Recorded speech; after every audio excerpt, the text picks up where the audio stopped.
Rain hammered Seoul's streets like gunfire through glass. A woman stood trembling beneath a flickering street lamp, her ex-boyfriend closing the distance behind her with that smile she'd learned to fear. Without thinking, she threw herself at the stranger leaning against the black sedan, tall, tattooed, dangerous, and whispered the words that would change everything. "Please, pretend you know me." The stranger's hand settled against her waist as cold gray eyes fixed on the man approaching through the storm. "She doesn't look like she wants to leave with you," he said quietly. That was the moment Lyra Vale discovered the man she'd just grabbed for safety was Lucien Huan, one of Seoul's most feared crime lords, and the moment Lucien Masitam Ian broke his one rule: never let anyone close enough to become a weakness. If you want to see how far a single desperate choice can take two broken people trying to outrun their pasts, stay until the end. And when you do, hit that like button and drop a comment telling me what city you're watching from. I want to see how far this story travels. Lyra's fingers had gone numb somewhere between the third block and the moment she realized Damien was following her. Not following, hunting. The rain came down in sheets that turned Seoul's midnight streets into rivers of neon and shadow, each droplet hitting her face like a small accusation. She'd left the apartment 20 minutes ago with nothing but her phone, her passport tucked inside her jacket, and the kind of fear that made breathing feel optional. Her sneakers were soaked through. Her coat clung to her shoulders like a second skin. Every sound behind her, every footstep, every car door, every distant shout sent her heart climbing into her throat. She'd planned this for weeks, waited until Damien left for his usual Thursday night poker game, grabbed what little she had left that mattered, slipped out through the service entrance of their building. But Damien wasn't at poker. Damien was 20 feet behind her, closing the gap with that easy, confident stride she used to think was charming. "Lyra." His voice cut through the rain like a blade through silk. She didn't turn around, didn't answer, just kept walking, her breath coming in short, shallow bursts that fogged the air in front of her face. The street stretched ahead. Empty storefronts, darkened windows. Nobody out in this weather except the desperate and the stupid. She qualified as both. "Lyra, come on." Damien's tone shifted into something softer, something almost hurt. "You're being dramatic. Let's just talk about this." That was the voice he used when other people were watching. The voice that made strangers think he was reasonable, that made her friends ask why she couldn't just communicate better with him. The voice that disappeared the moment doors closed and witnesses vanished. She'd learned to fear that voice more than his anger, because anger was honest. That voice was a trap. Her foot caught on uneven pavement and she stumbled, catching herself against a storefront window. The glass was cold and slick beneath her palm. Rain drummed against the metal awning overhead. Through the downpour, she could make out the shapes of cars parked along the curb, their windows dark and empty. Except one. A black luxury sedan sat beneath a flickering street lamp 30 feet ahead. Sleek, expensive, the kind of car that didn't belong in this neighborhood after midnight, and beside it stood a man. Tall, perfectly still, watching. Lyra's survival instinct screamed at her to run the other direction. Strange men on empty streets after dark were never good news. But Damien's footsteps were getting closer, and her options had narrowed to a single point of terrible clarity. She moved, feet splashing through puddles, coat billowing behind her, lungs burning as she closed the distance between herself and the stranger. She didn't think, couldn't afford to, just wrapped her arms around him like he was a life raft and she was drowning, which wasn't far from the truth. The man went rigid beneath her touch. Through the rain-soaked fabric of his suit jacket, she could feel muscle, could feel the kind of physical control that came from years of discipline or violence or both. His cologne was subtle, something expensive and clean that cut through the smell of wet pavement and exhaust. She tilted her face up. Gray eyes stared down at her, cold, assessing. The kind of eyes that had seen things most people only experienced in nightmares. His face was all sharp angles and controlled expression, rain sliding down the tattooed edge of his neck where ink disappeared beneath his collar. He was maybe 30, maybe older, the kind of age where youth had been burned away by something that left only the hardened parts behind. "Please," Lyra whispered, her voice cracking. "Pretend you know me." For a long moment he didn't move, didn't speak. just studied her with those flat gray eyes like he was calculating risk and probability, and whether whatever was chasing her was worth involving himself in. Then his hand settled against her waist. The touch was careful, controlled, nothing possessive or aggressive about it, just enough contact to sell the illusion that they knew each other. Lyra. Damien's voice came from 10 feet away. The stranger's gaze shifted past her shoulder. His expression didn't change, but something in the air did. The temperature dropped, or maybe it was just the way he held himself, the subtle shift from stillness into readiness. "She doesn't look like she wants to leave with you," the stranger said quietly. His Korean was flawless, but carried an accent that suggested money and education and the kind of upbringing that taught you how to make threats sound like observations. Damien stopped. Lyra could feel his presence behind her like heat against her back. Could picture the expression on his face, that easy smile that never quite reached his eyes, the relaxed posture that made other people think he was harmless. "This is a misunderstanding," Damien said, switching to English with that California casual tone that made him sound reasonable. "She's my girlfriend. She gets confused sometimes. Emotional." The stranger's hand tightened fractionally against Lyra's waist. "Is that true?" he asked her.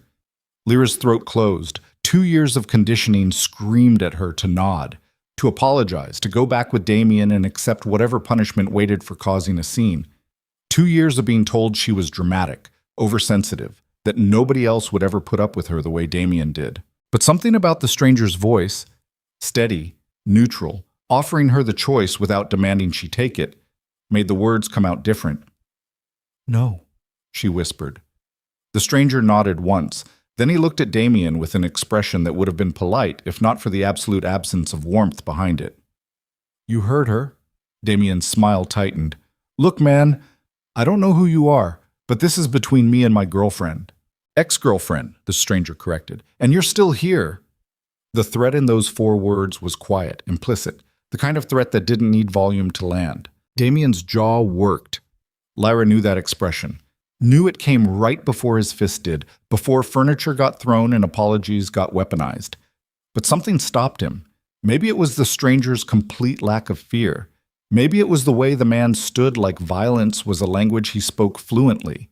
Maybe it was the tattoo on his neck, or the expensive car, or the 20 other subtle signals that marked him as someone you didn't fuck with on Seoul's midnight streets. "This isn't over," Damien said finally, looking at Lyra now, making sure she understood. Then he turned and walked back into the rain. Lyra didn't move. Couldn't. Her entire body had locked up, adrenaline and terror and disbelief coursing through her veins in equal measure. The stranger's hand stayed against her waist for another few seconds, long enough to make sure Damien wasn't coming back, then carefully withdrew. "You're shaking," he observed. Lyra looked down. Her hands were trembling so badly she had to shove them into her coat pockets. "Sorry," she managed. "I didn't mean to. I shouldn't have. Stop apologizing." The stranger's tone wasn't harsh, just matter-of-fact. He studied her for a moment longer, then opened the sedan's rear door. "Get in." Every alarm bell in Lyra's head started screaming. Strange man, empty street, no witnesses. This was how horror stories started. But Damien was still out there somewhere in the rain. And this stranger had just done what nobody else had managed in 2 years. He'd made Damien walk away. Lyra got in the car. The interior smelled like leather and that same subtle cologne. The stranger slid into the driver's seat and started the engine without a word. The dashboard glowed soft blue. Rain hammered against the windshield. "Where do you need to go?" he asked. Lyra opened her mouth, closed it. The truth was she had nowhere. No friends left in Seoul after Damien had systematically isolated her from anyone who might have helped. No money beyond the few thousand won in her pocket. The apartment she'd just fled was in Damien's name. Her visa was sponsored through his company. She had nothing. "I don't know," she admitted. The stranger's hands rested on the steering wheel. Long fingers, a few scars across the knuckles, expensive watch catching the dashboard light. He was quiet for a long moment. Then he put the car in drive. "All right," he said simply. They drove through Seoul's rain-soaked streets in silence. Lyra watched the city slide past the window. Neon signs reflected in puddles, convenience stores glowing against the darkness, the occasional pedestrian huddled beneath umbrellas. She should have been terrified, should have demanded he let her out at the nearest police station or subway entrance. But exhaustion was setting in, the kind that came after years of holding yourself together through pure willpower. So she just sat there and let herself be driven somewhere by a stranger whose name she didn't know. The car eventually turned into an underground garage, descended several levels, and parked in a spot marked with a number Lyra didn't catch. The stranger shut off the engine and turned to face her properly for the first time. Up close, in better light, she could see the details. The tattoo on his neck was part of something larger that disappeared beneath his collar. His suit was tailored perfectly. There was a small scar through his left eyebrow that suggested old violence. "My name is Lucian Huan," he said. "You can stay here tonight, longer if you need to, no strings." Lyra stared at him. "Why?" "Because you asked for help. But you don't know me." Something shifted in his expression. Not quite emotion, but the ghost of it. "That doesn't matter." He got out of the car and she followed, because what else was there to do? They took an elevator that required a key card to operate, rising up through floors that didn't have buttons. The doors opened directly into a penthouse that made Lyra's breath catch. Floor-to-ceiling windows overlooked Seoul's nighttime sprawl. The furniture was minimal and expensive. Dark leather, glass tables, art that probably cost more than she'd earned in her entire life. Everything was clean lines and controlled space, the kind of place that looked more like a photograph than somewhere people actually lived. "Guest room is through there," Lucian said, gesturing to a hallway. "Bathroom's stocked. There's food in the kitchen. Help yourself." Lyra stood dripping on his marble floor, tracking rainwater and destruction. "I don't understand." "What don't you understand?" "Why you're helping me." Lucian looked at her for a long moment. Then he shrugged off his wet jacket and draped it over a chair, revealing the shoulder holster beneath. The gun explained some things. "Someone helped my mother once," he said quietly, "when she needed it. I promised her I'd do the same when I could." Then he walked toward the kitchen and left Lyra standing there, soaked and shaking and trying to process the fact that she'd just been rescued by an armed stranger who apparently lived in a penthouse and drove luxury sedans and spoke Korean with an accent that suggested private schools and inherited money. The kind of man who could make Damien walk away with 4 quiet words. She found the guest room. It was larger than the apartment she'd shared with Damien. The bed was perfect. The bathroom had towels that felt like they'd never been used. She showered until the water ran cold, washing away rain and fear and 2 years of slowly losing herself. When she finally climbed into bed, her body gave up on consciousness immediately. For the first time in longer than she could remember, Lyra slept without fear. She woke to sunlight streaming through unfamiliar windows and the smell of coffee. For a disorienting moment, she couldn't remember where she was. Then it came back in fragments. Rain, Damien's voice, the stranger's gray eyes, getting into a car with a man who wore a gun under his jacket. Lyra sat up. Her clothes from last night were still soaked, draped over a chair where she'd left them. Someone had left a folded set of clothes on the dresser. Soft cotton pants and an oversized t-shirt that probably belonged to Lucien. She got dressed and ventured into the main living space. Lucian sat at the kitchen counter with a laptop and a cup of coffee, dressed in dark jeans and a simple black shirt. Somehow he looked more dangerous in casual clothes than he had in the suit. Maybe it was the tattoos now visible on his forearms, or the way he held himself even when relaxed, or just the quiet intensity that surrounded him like an atmosphere. He looked up when she entered. "Coffee?" "Please." He poured her a cup without asking how she took it. Black. Strong. It tasted expensive. "Your boyfriend came by last night," Lucian said conversationally. Lyra's hand froze halfway to her mouth. "What?" "Around 3 a.m. Tried the door. Building security sent him away." The coffee suddenly tasted like ash. "He knows where you live." "Yes. He's going to—" Lyra's mind raced through possibilities, each one worse than the last. Damien had connections through his company, friends in immigration. He'd always made it clear that she needed him to stay in Korea, that her visa depended on his goodwill. "He's going to what?" Lucian asked calmly. "Make my life hell." Lyra set the coffee down before she dropped it. "I should go. I shouldn't have involved you in this." You didn't involve me. I involved myself. You don't understand. Damien has... Let me guess. Lucian closed his laptop and gave her his full attention. He has connections, knows people, can make things difficult for you, maybe threatens your visa or your job or your reputation. Lyra's silence was answer enough. Men like him always have leverage, Lucien continued. It's how they keep control. But here's what he doesn't have. He paused. Better connections than mine. There was something in the way he said it that made Lyra's skin prickle. What do you do? Import-export, Lucian said smoothly. Various business interests. It was the kind of non-answer that was actually a very specific answer. That's not import-export, Lyra said slowly, gesturing at the penthouse, the gun she'd seen last night, the way building security apparently reported to him personally. Lucien smiled. It didn't reach his eyes. No, he agreed. It's not. They looked at each other across the kitchen counter.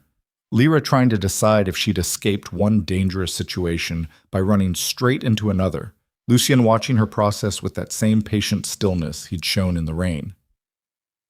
Are you going to hurt me? Lyra asked finally. No. Are you going to ask for something in return? No? Then what? I already told you. Lucien picked up his coffee. Someone helped my mother when she needed it.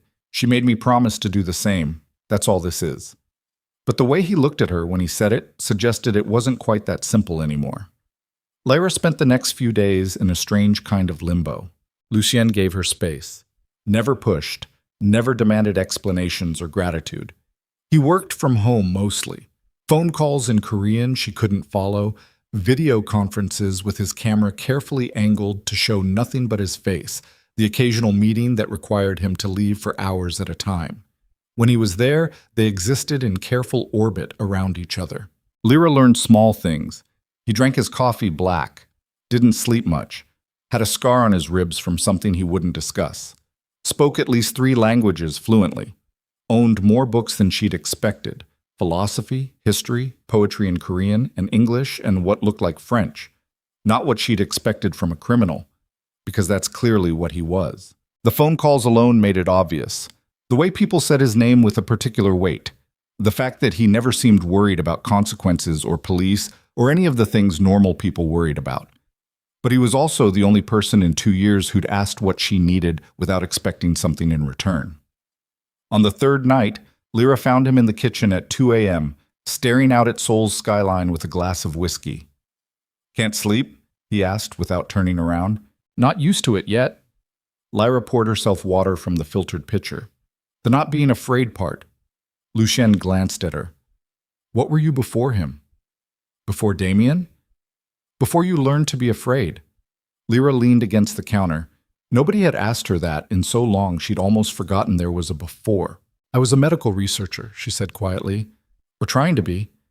I had a scholarship for graduate work here, studying healthcare systems, looking at how Seoul's community clinics operated compared to what we had in Detroit. I wanted to understand why some systems worked and others failed. What happened? I met Damien at an expat mixer 6 months after I arrived. He was charming, successful, said he wanted to help me navigate Korea. She laughed bitterly. Turns out what he actually wanted was someone he could control.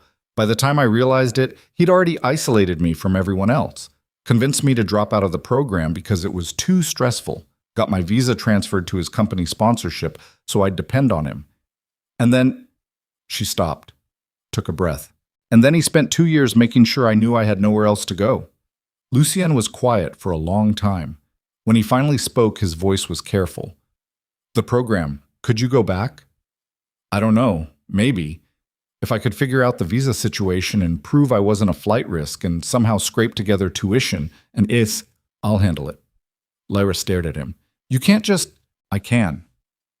Lucien turned to face her fully. I have lawyers who can fix visa problems.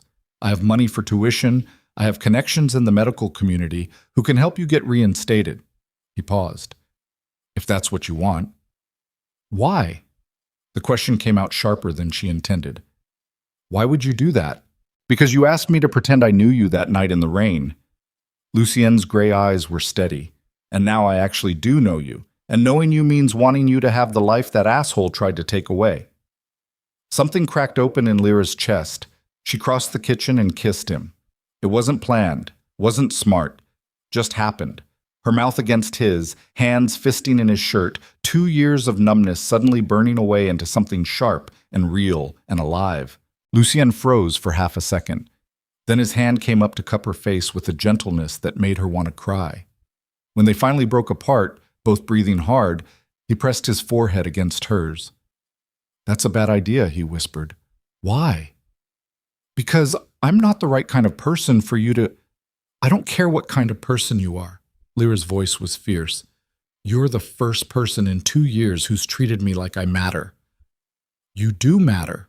"Then stop telling me this is a bad idea and just—" He kissed her again, deeper this time, slower. The kind of kiss that tasted like possibility and danger and choices you couldn't take back. When they finally stumbled into his bedroom, Lyra felt like she was remembering how to be a person instead of a thing that flinched. Lucien touched her like she might disappear if he wasn't careful, mapped the curves of her body with hands that knew violence but chose gentleness, made her feel safe and wanted and real in ways she'd forgotten existed. Afterward, lying tangled in his sheets while Seoul's neon glow filtered through the windows, Lucien traced the line of her shoulder absently. "I should tell you something," he said quietly. "About what you do?" "Yes."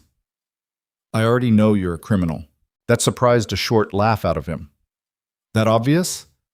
The gun kind of gave it away. Lyra rolled over to face him. "What exactly do you—" His phone buzzed on the nightstand. Lucien's entire body went tense. He grabbed it, read the screen, and his expression shifted into something cold and focused that erased the softness from 30 seconds ago. "What's wrong?" Lyra asked. "I need to make a call." He was already getting out of bed, pulling on clothes with efficient speed. "Stay here." "Lucien, please." He looked at her. "Just stay in this room until I come back." Then he was gone, door closing behind him with a quiet click. Lyra lay there staring at the ceiling, listening to the muffled sound of Lucien's voice from somewhere else in the penthouse.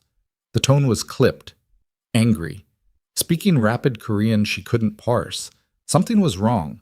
She got dressed and crept to the bedroom door, pressed her ear against it. "I don't care what Victor wants." "That's not my problem." "Tell him if he touches—" The words cut off. Silence. Then footsteps approaching. Lyra jumped back from the door just as it opened. Lucien stood there looking at her with an expression she couldn't read. "You didn't stay in the room." "Who's Victor?" "Nobody you need to worry about." "Lucien, this is exactly why this was a bad idea." His voice was flat now, controlled. "You're already involved in things you shouldn't be." "Then uninvolve me," Lyra shot back. "Tell me what's happening." They stared at each other. The air between them crackled with tension. "Victor Han is my second in command," Lucien said finally. "Or he was. Apparently he's decided he'd rather be first in command instead." The words hung there while Lyra processed them. "So what does that mean?" "It means," Lucien said quietly, "that you being here just became a problem." "Because I'm—" Understanding dawned cold and sick. "I'm a weakness." "Yes." "Then I'll leave. I'll go somewhere he can't—" "Too late for that." Lucien's jaw tightened. "Victor already knows you're here. Already knows I'm—" He stopped himself. "Knows you're what?" "Compromised," Lucien finished. "Vulnerable. For the first time since I took over this organization, someone has leverage against me." Lyra felt like she'd been punched. "This is my fault." "No." Lucien crossed the distance between them and grabbed her shoulders. "This is Victor's fault for being an ambitious bastard, and mine for thinking I could keep you separate from what I do. But it's not yours." "What do we do?" "We don't do anything. I'm going to handle it." "How?" Lucien's expression went cold. "By reminding Victor why nobody challenges me." Then the windows exploded. Glass shattered inward in a spray of diamond fragments, followed immediately by the sharp crack of gunfire. Lucien tackled Lyra to the floor as bullets punched through the space where they'd been standing. His body covered hers completely, one hand pressed against her head to keep it down. More gunfire. The sound of furniture splintering, then silence. Lucien's weight lifted. "Stay down," he ordered, already moving toward the bedroom. But Lyra had spent 2 years learning to recognize danger, and she knew the sound of a door being kicked open. The door to the bedroom exploded inward with a crash that sent splinters of wood skittering across the floor. 3 men poured through the opening, weapons raised, moving with the kind of practiced coordination that came from training or violence or both. Lyra's scream died in her throat as Lucian moved. He was fast, faster than she'd expected. His hand came up with a gun she hadn't seen him grab, firing twice before the first man could fully enter the room. The sound was deafening in the enclosed space, sharp cracks that made her ears ring. The first man went down hard, blood spraying across expensive wallpaper. The second man got a shot off. Lucien jerked sideways, the bullet punching through the door frame where his head had been a second earlier. He returned fire, 3 quick shots that caught the man's center mass and dropped him like a puppet with cut strings. The third man was smarter. He dove behind the overturned couch and started shooting blind, bullets chewing through furniture and plaster. Lucian grabbed Lyra's arm and hauled her toward the hallway. "Move," he snarled. They ran. Lyra's bare feet slipped on marble floors slick with glass and blood. Behind them she could hear more voices. Korean shouted in urgent tones, more footsteps, the metallic click of weapons being readied. The penthouse had become a war zone in under a minute. Lucian pulled her into what looked like a study. He slammed the door, locked it, and immediately moved to the desk. His hands were steady despite the blood trickling down his left arm where a bullet had grazed him. "You're hurt," Lyra managed. "It's nothing." He yanked open a drawer and pulled out another gun, this one smaller. "Do you know how to use this?" "No." "Point and pull the trigger. That's all you need to know." He pressed the weapon into her shaking hands. It was heavier than she'd expected, cold, real in a way that made everything else feel like a nightmare she couldn't wake from. "Lucien, what the fuck? Victor moved faster than I thought." Lucian was already at his laptop, fingers flying across the keys. "He's got at least 6 men in the building, maybe more outside. 6 men trying to kill us. 7 now. I got one." "This isn't funny." "I'm not laughing." Lucian looked up at her. His gray eyes were ice. "Listen to me. There's a panic room behind the bookshelf. The code is 0814. You're going to go in there and lock it and wait until—" The door shuddered under impact. Once, twice. Someone was kicking it. "Go," Lucian ordered. "Not without you. Lyra Smith." "I'm not fucking leaving you." Her voice came out fiercer than she'd known she could manage. "You want me in that panic room? You're coming with me." For a split second, something shifted in his expression. Surprise, maybe? Or the ghost of respect. Then the door splintered and he was moving again, firing through the gap as it opened. Someone screamed. Return fire punched through the walls, sending books tumbling from shelves. Lucien grabbed her hand and yanked her toward the bookcase. His fingers found a hidden latch and the entire thing swung inward, revealing a steel door with a keypad. He punched in numbers, 0814, and the door hissed open. They stumbled inside. The panic room was small, maybe 8 by 10 feet, lined with monitors showing security feeds from throughout the building. There were weapons mounted on one wall, medical supplies, water, and what looked like enough provisions to survive a siege. Lucien locked the door behind them. The sound of gunfire became muffled, distant. He leaned against the wall and finally let himself grimace at the wound on his arm. "Let me see," Lyra said. "I'm fine. You're bleeding all over your panic room. Let me see." He didn't argue, just shrugged out of his torn shirt while Lyra grabbed the medical kit. The bullet had carved a deep furrow through the meat of his bicep, painful but not life-threatening. Her hand shook as she cleaned it, but the movements came back from years-old training. Pack the wound, apply pressure, wrap it tight. "You've done this before," Lucien observed. "Pre-med, remember? Before I got stupid and thought love was more important than my future." "That wasn't stupid." "It got me here, didn't it? Hiding in a panic room while people try to kill us." "That's not love's fault." Lucien winced as she pulled the bandage tight. "That's my fault." Lyra's hands stilled. "How is this your fault?" "Because I should have sent you away the morning after that first night. Should have put you on a plane to Detroit or anywhere that wasn't here. But I didn't." "Because of your mother's promise?" "No." His voice went quiet. "Because I wanted you to stay." The admission hung between them in the cramped space. On the monitors, Lyra could see men moving through the penthouse. Searching, destroying, hunting. Her entire body was vibrating with adrenaline and fear, and the surreal realization that 48 hours ago, her biggest problem had been escaping an abusive boyfriend. Now she was hiding from assassins with a crime lord who apparently couldn't let her go. "Who's Victor?" she asked. "Really?" Lucien leaned his head back against the wall and closed his eyes. "My father's second in command. Stood beside me when I took over after the old man died 5 years ago. He's smart, patient, and ambitious. I knew he'd make a move eventually, just didn't think it would be this soon." "Why now?" "Because he realized I'd developed a weakness." Lucien opened his eyes and looked at her. "You. I should never have grabbed you that night." "Probably not." "I'm sorry." "Don't be." Something in his expression softened. "Best thing that's happened to me in years turned out to be a woman running from the rain." Lyra wanted to kiss him, wanted to scream at him, wanted to rewind the last 3 days and make different choices that didn't end with her holding a gun in a panic room. Instead, she looked at the monitors. "How long can we stay here?" "As long as we need to. This room is designed to withstand—" His phone buzzed. The sound was jarring in the confined space. Lucien pulled it from his pocket and his jaw tightened. "What?" Lyra asked. He turned the screen toward her. It was a photo. Damien, tied to a chair in what looked like a warehouse. His face was bruised, one eye swollen shut, blood crusted around his nose and mouth. Behind him stood a man in an expensive suit, Korean, maybe 40, with the kind of face that looked pleasant until you noticed the complete absence of warmth in his eyes. Victor Hahn. Below the image was a text in English. "Trade, her for him. You have 1 hour." Lyra's stomach dropped. "He took Damien." "Yes. Because of me." "Because Victor needed leverage." Lucien was already typing a response. "Damien just happened to be conveniently fixated on you." "We have to. We don't have to do anything."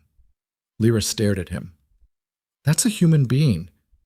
That's the man who terrorized you for 2 years. I don't care. We can't just let Victor—" "Yes, we can." Lucien's voice was flat. "Victor will kill Damien whether we trade or not. The only question is whether he kills you too." "You don't know that. I know Victor." Lucien met her eyes. "This is what he does. He takes something you care about and uses it to make you compromise your position. Then he kills everyone anyway because leaving witnesses is bad business. I can't just—" "You can." His hand caught her chin, forced her to look at him. "Listen to me. Damien made his choices. He hurt you, controlled you, tried to destroy you. You don't owe him anything. He's gonna die. People die in this world all the time. Most of them don't deserve it. Some do. Either way, you're not responsible for saving them." The logic was cold and brutal and made perfect sense in a way that made Lyra want to vomit. "Is this what you are?" she whispered. "Someone who just lets people die?" Something flickered across Lucien's face. Hurt, maybe, or anger, or just exhaustion. "Yes," he said quietly. "That's exactly what I am. I thought you understood that." "I thought—" Lyra's voice cracked. "I don't know what I thought." They sat in silence for a long moment. On the monitors, Victor's men were ransacking the penthouse, destroying everything, looking for the panic room entrance they'd never find. Lucien's phone buzzed again. This time, it was a video. Victor stood in front of Damien's bound form, smiling at the camera like he was recording a birthday message. His English was perfect, barely accented. "Lucien, I know you're watching. I know you're hiding somewhere with your new pet." He gestured casually at Damien. "This one's been telling me interesting things about how you intervened in their relationship, about how protective you've become. Very unlike you." Victor walked closer to Damien, pulled out a knife. The blade caught the warehouse lighting. "You have 45 minutes now. Bring the girl to the address I'm sending. Come alone, or I start cutting pieces off this one and sending them to you." The video ended. Lyra's hands were shaking. "We have to—" "No." "Lucien." I said no. His voice was hard now, the softness from earlier completely gone. "Victor wants you because he knows killing you is the fastest way to make me act stupid. And if I act stupid, I die. And if I die, he takes over an organization that runs half the underground economy in Seoul. That's thousands of lives affected, dozens of territories destabilized, and a power vacuum that will drown this city in blood. So one life doesn't matter against thousands. In this world? No, it doesn't. Lyra looked at him. Really looked at him. At the cold calculation in his gray eyes, the controlled posture, the absolute certainty that he was making the right choice. This was what he'd tried to tell her, that he wasn't the right kind of person, that getting involved with him was a bad idea. She just hadn't wanted to believe it. "I'm going anyway," she said quietly. Lucien's expression didn't change. "No, you're not. You can't stop me. I can lock you in here. Then Victor wins." Lyra met his eyes. "Because you'll have become exactly what he expects. Someone who locks up women to keep them safe instead of trusting them to make their own choices." That landed. She watched it hit him, watched him process the comparison to Damien, watched his jaw tighten. "That's not fair," he said. "Neither is watching someone die because saving them is inconvenient. This isn't about convenience. This is about survival. Yours or mine." Lucien didn't answer. On the monitors, Victor's men had given up searching and were setting up in the living room, waiting. They knew Lucien and Lyra had to come out eventually. "What if I have a plan?" Lyra asked. "What kind of plan?" "The kind where you don't have to sacrifice your organization, and I don't have to live knowing I let someone die." "Victor's not an idiot. Whatever you're thinking, I'm thinking he expects you to either show up and fight or hide and wait him out." Lyra's mind was racing now, adrenaline sharpening her thoughts. "He doesn't expect someone who knows nothing about your world to walk in and offer herself up, because that's suicide. Not if you're watching, not if you use me as a distraction." Lucien stared at her. "You want to use yourself as bait." "I want to do something other than hide." Lyra's voice was steady now, the fear transmuting into something harder. "I spent 2 years being afraid, being small, letting Damien tell me I was weak and useless and needed him to survive. I'm done being that person. This is different than standing up to an abusive boyfriend. Is it? Because right now you're telling me to stay hidden and let the men handle the dangerous work. Sounds pretty fucking familiar to me." Lucien's expression darkened. "That's not what I'm—" "Then what are you doing?" They locked eyes. The panic room felt smaller suddenly, the air thicker. "I'm trying to keep you alive," Lucien said finally, "by making my choices for me. By making the smart choice you're too stubborn to make. Maybe I don't want smart. Maybe I want to be able to look at myself in the mirror after this is over." Lucien laughed, but there was no humor in it. "You think this is about morality? About being a good person?" "Lyra, I've killed 14 people. 14 that I did myself. I don't even know how many died on my orders. You want to talk about mirrors? I stopped looking in them years ago." The admission was raw and ugly and real. Lyra reached out and took his hand. His fingers were cold. "Then maybe it's time you started looking again," she said quietly. For a long moment, he didn't respond. Just sat there holding her hand in the dim light of the panic room while gunmen waited in his destroyed penthouse, and a man she used to love sat bound in a warehouse waiting to die. Finally, Lucien exhaled. "If I agree to this," he said slowly, "you do exactly what I tell you. No improvising, no heroics. You're bait, not a soldier. Okay? I mean it, Lyra. The second I say run, you run. The second I say hide, you hide. You don't argue, you don't question, you just do it. I understand. And if this goes wrong," his grip tightened, "if Victor gets his hands on you, he won't. If he does," Lucien continued, voice hard, "you use that gun I gave you, on yourself, not on him. You understand? Because what he'll do to you before he kills you is worse than any bullet." Lyra's throat went dry, but she nodded. "Say it. If he catches me, I use the gun on myself." Lucien studied her face like he was memorizing it. Then he stood and moved to the wall of weapons, started pulling down gear with efficient, practiced movements. "We need to move fast," he said. "Victor's timeline isn't real. He'll kill Damien in 30 minutes whether we show up or not. This is about forcing a mistake. So we don't go to the warehouse. No. We let him think we're coming, make him commit his forces to that location, Then we hit him where he's not expecting it. Where's that? Lucian smiled. It was the coldest expression Lyra had ever seen. His home, he said. They spent the next 10 minutes planning in rapid, clipped sentences. Lucian called in markers with people whose names Lyra didn't recognize. Made promises she suspected would cost more than money. Assembled a plan that relied on timing and misdirection and what felt like an insane amount of trust in people he claimed were loyal. How do you know they won't betray you too? Lyra asked. I don't, Lucian admitted. But Victor needed 6 men to take me on. That means he couldn't convince the other 20 to join him. Some of those are afraid. Some are opportunists waiting to see who wins. But a few are actually loyal. Why? Because I pay better than my father did. Because I don't kill on impulse. Because I keep my word. He checked the magazine on his gun. In this world, that actually means something. The plan was simple in concept, horrifying in execution. Lyra would call Victor directly and offer to turn herself in, say she'd escaped from Lucien, that she was done being used as a pawn, that she'd surrender if he guaranteed Damien's safety. The story had to sell. Panicked, emotional, desperate. Meanwhile, Lucien would take 2 of his most trusted men and hit Victor's apartment across the city. Not to kill him, Victor wouldn't be there, but to grab his sister. He has a sister? Lyra asked. Half-sister, university student. Doesn't know what Victor does. Lucien's voice was flat. She's innocent, and she's the only thing Victor actually cares about. So we're kidnapping an innocent girl. We're creating leverage. That's the same thing. Yes, Lucian said. It is. You want to back out now? Lyra thought about it. About innocent people being dragged into violence they didn't earn.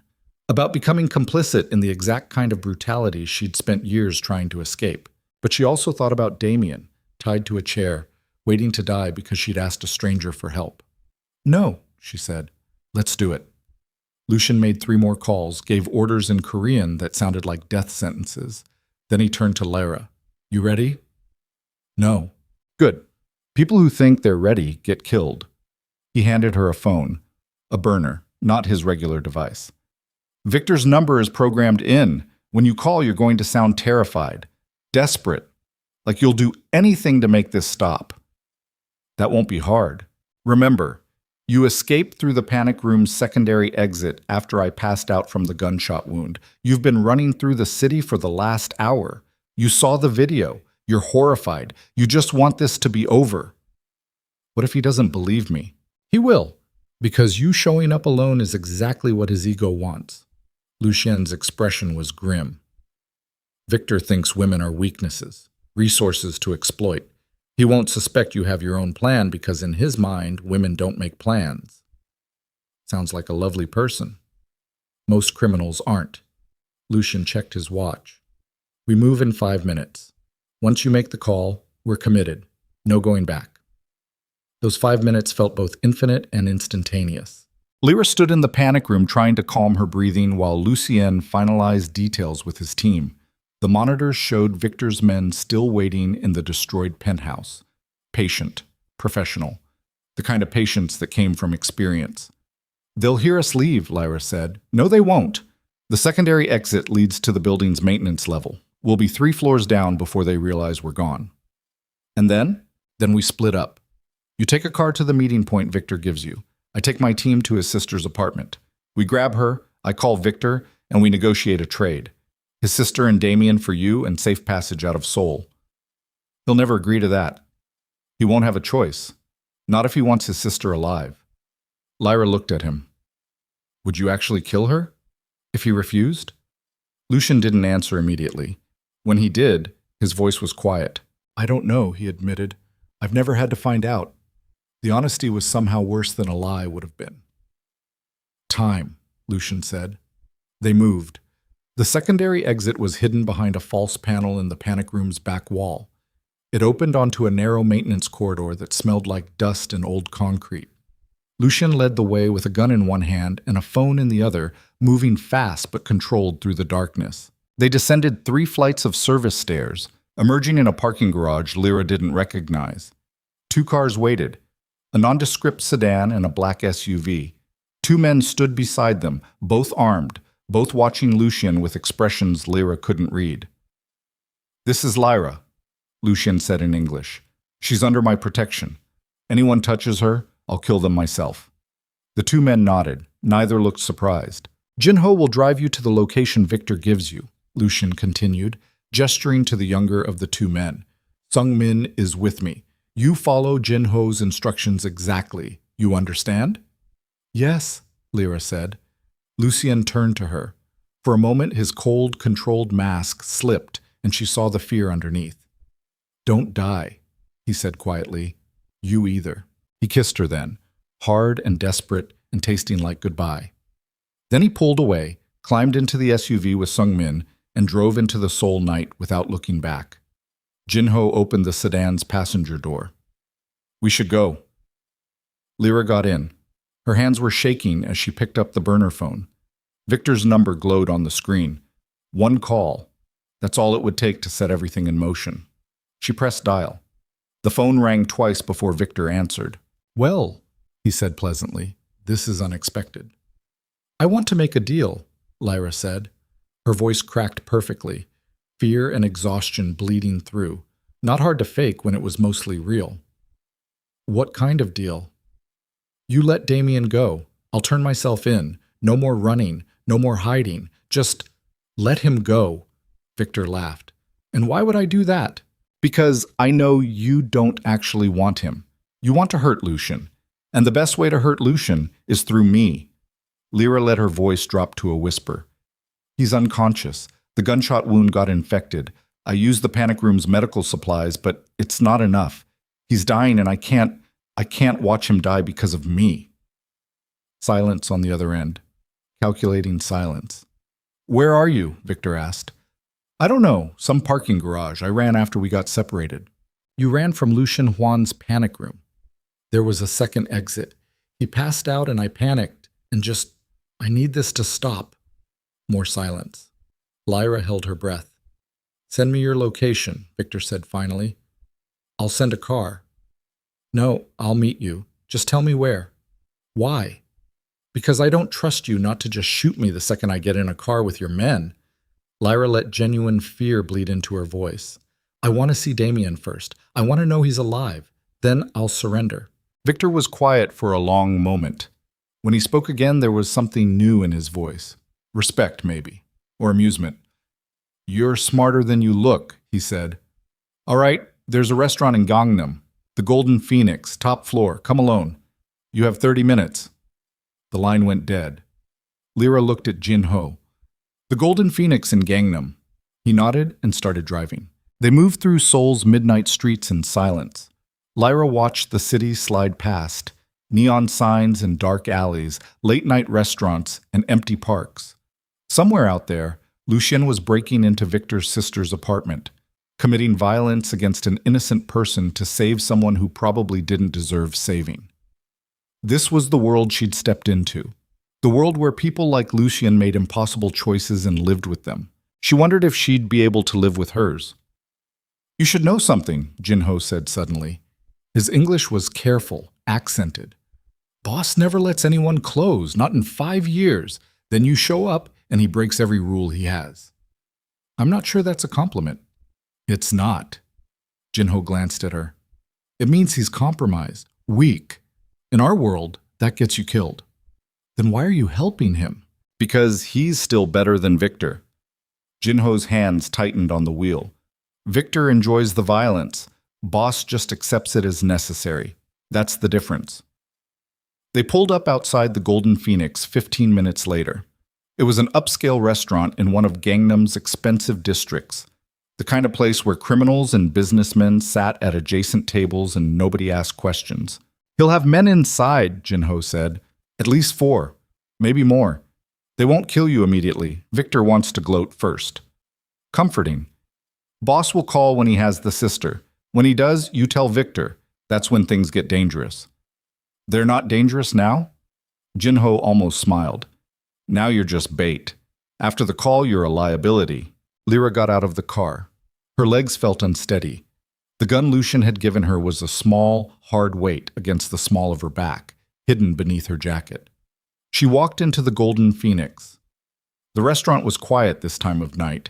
A few late diners lingering over expensive wine, soft jazz playing through hidden speakers. A hostess approached with a professional smile that didn't reach her eyes.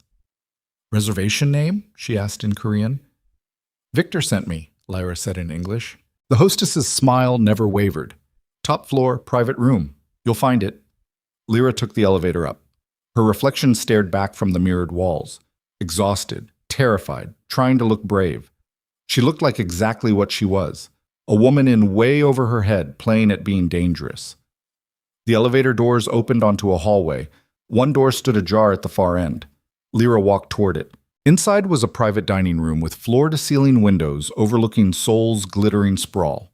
Victor Han sat at a table in the center, perfectly composed in his expensive suit.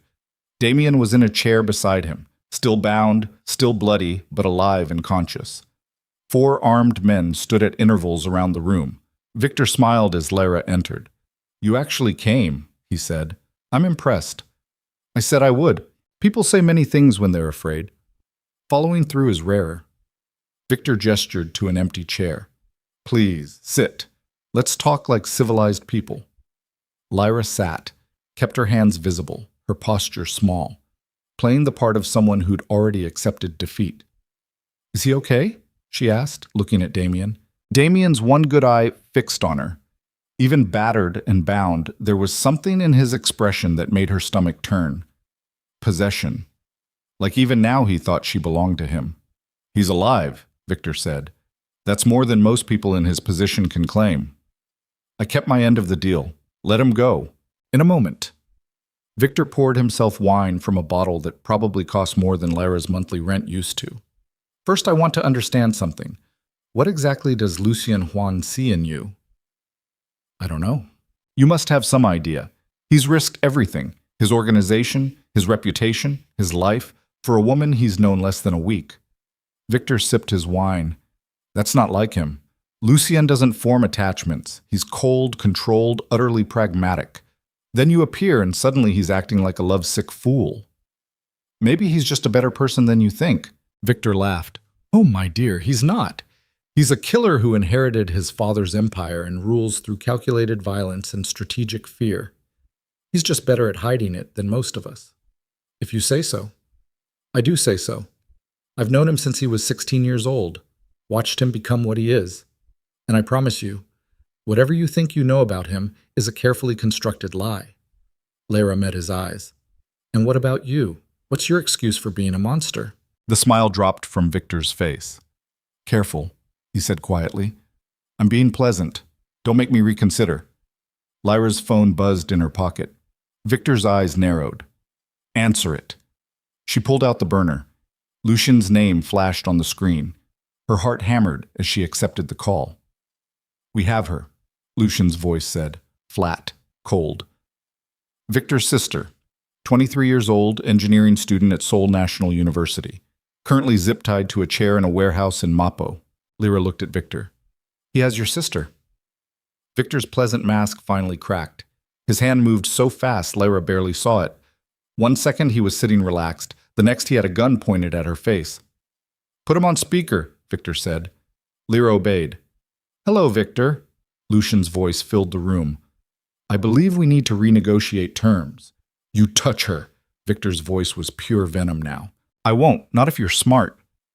Lucian sounded almost bored. "Here's how this works. You release Damien and Lyra. Right now. They walk out of whatever overpriced restaurant you're holding court in and get in the car waiting outside. Once I confirm they're safe, I release your sister. Everyone goes home. Nobody dies tonight. And if I refuse, then your sister learns exactly what her beloved brother does for a living, right before she stops breathing." Silence. Deadly, absolute silence. Victor's gun never wavered from Lyra's face. "You wouldn't," Victor said finally. "You have rules, lines you don't cross." "I had rules," Lucian corrected. "Then you kicked in my door and tried to kill the only person I've cared about in 5 years. So congratulations, Victor. You successfully made me stop giving a fuck." Victor's finger tightened on the trigger, and Lyra realized with absolute clarity that he was going to shoot her anyway, that this had always been how it would end. She dove sideways as the gun went off. The bullet punched through the space where Lyra's head had been a heartbeat earlier, shattering the window behind her into a spiderweb of cracks. She hit the floor hard, shoulder screaming as she rolled behind an overturned chair. Victor's gun tracked her movement, firing twice more, wood splinters exploding where her body had just been. Then the room erupted into chaos. The door burst open and Jinho came through firing, catching one of Victor's men in the chest before diving behind the serving table. Return fire chewed through expensive furniture and decorative paintings. Damien screamed something incoherent from his chair, still bound, unable to move as bullets flew around him. Lyra's hand found the gun at the small of her back. She'd never fired a weapon before. Didn't know if she could make herself pull the trigger on another human being. Victor solved that problem by shooting at her again. She fired back.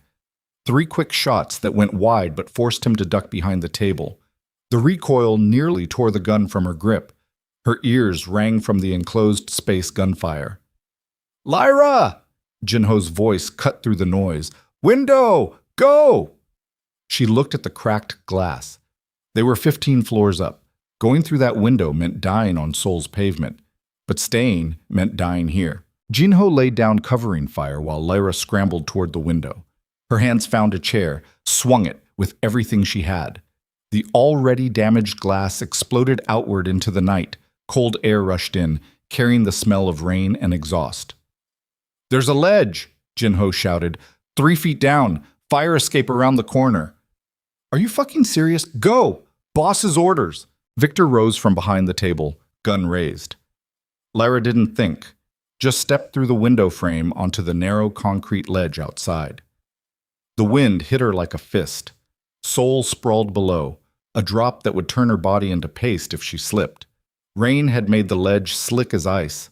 She pressed herself flat against the building, fingers scrabbling for purchase on wet concrete. Behind her, gunfire continued. She could hear Jinho shouting in Korean, Victor's voice responding with cold fury. Somewhere in that chaos, Damien was still screaming. Lyra edged along the ledge.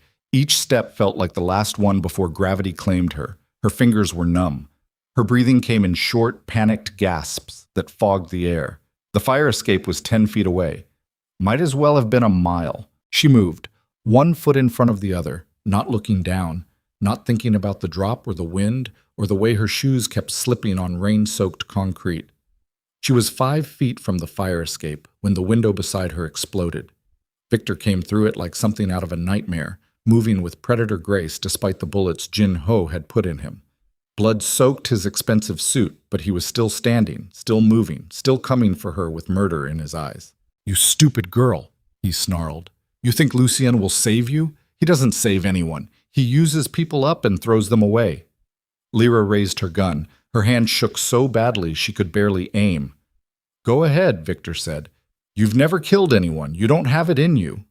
He was right. She pulled the trigger anyway. The shot went high and wide, punching into brick somewhere above Victor's head. He smiled and lunged. Lyra threw herself backward. Her feet left the ledge. For one terrible moment she was falling, wind screaming past her ears, Seoul's lights blurring below her. Her hand caught the fire escape railing. The impact nearly tore her arm from its socket. She dangled there, feet kicking empty air, fingers slipping on wet metal. Above her, Victor stood on the ledge looking down with an expression that might have been respect. "Impressive," he said, "but not enough." He raised his gun. The shot never came. Jinho appeared in this broken window behind Victor and put 3 bullets in his back. Victor's body jerked forward, momentum carrying him off the ledge. He fell past Lyra without making a sound, tumbling end over end until he hit the pavement below with a wet crunch that made her stomach heave. "Climb!" Jinho shouted. Lyra's arms were screaming. She got one elbow over the railing, then the other, hauling herself up through pure terror-fueled adrenaline. She collapsed on the fire escape's metal grating, gulping air like a drowning woman. Jinho was beside her a moment later. "Can you move?" "I don't know." "You need to. Victor's men are still inside." He pulled her to her feet, and they descended the fire escape in a controlled fall that was barely short of jumping. They hit an alley 2 blocks from the Golden Phoenix, both of them soaked in sweat and rain, and probably blood. A car screeched to a stop beside them. The back door flew open and Lucien's voice came from inside. "Get in!" They piled in. Lucien was driving, his face like carved stone as he gunned the engine and tore into Seoul traffic. Beside him sat a young woman, early 20s, terrified, with zip-tie marks on her wrists, Victor's sister. "Is he dead?" Lucien asked. "Yes," Jin-ho confirmed. "Good." Lucien's hands were white-knuckled on the steering wheel. His eyes found Lyra in the rear-view mirror. "You're hurt." "I'm alive." "That's not what I asked." Her shoulder was probably dislocated from catching the fire escape. Her hands were bleeding from the ledge. Everything hurt in ways that suggested bruises and pulled muscles and minor trauma that would hurt worse tomorrow. "I'm fine," she lied. Lucien's jaw tightened, but he didn't argue. Just drove through Seoul's midnight streets like the devil himself was chasing them. Victor's sister spoke suddenly, voice shaking. "What's happening? Where's my brother?" Nobody answered. "Please," she continued in accented English.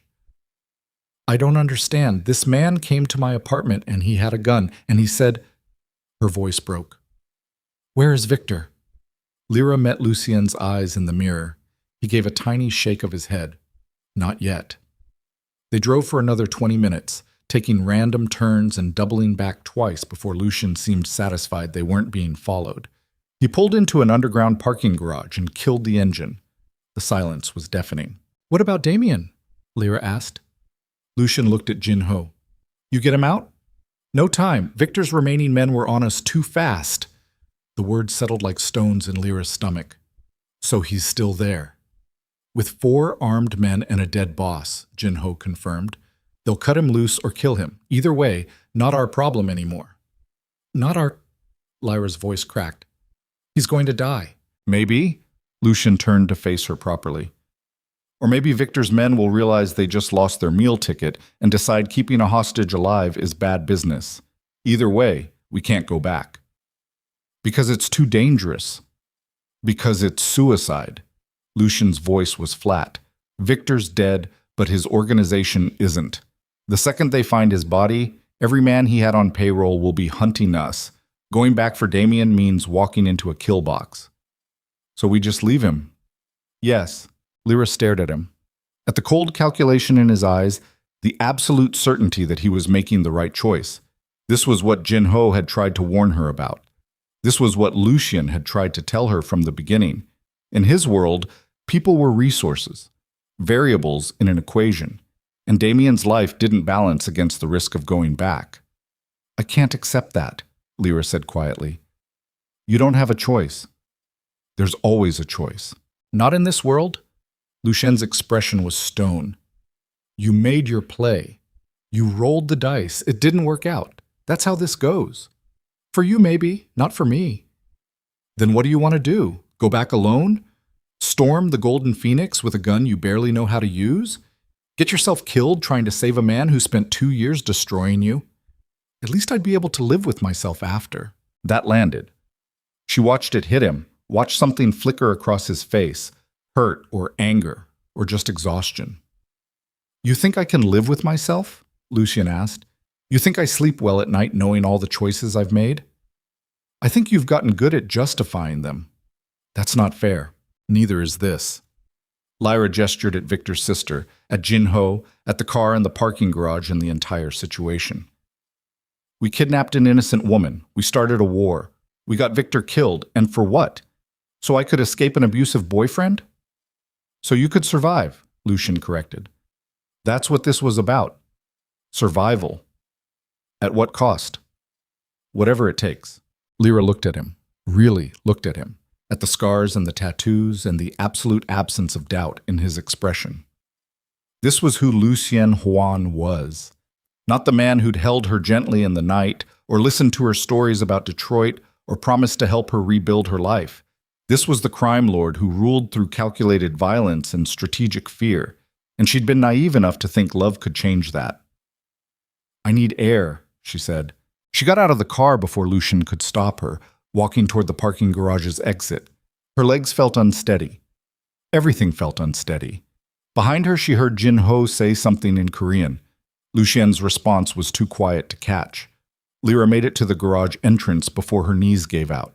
She sat on the concrete, back against the wall, trying to process everything that had happened in the last 3 hours. The gunfight, the ledge, Victor falling, Damien still trapped. Her hands were shaking again.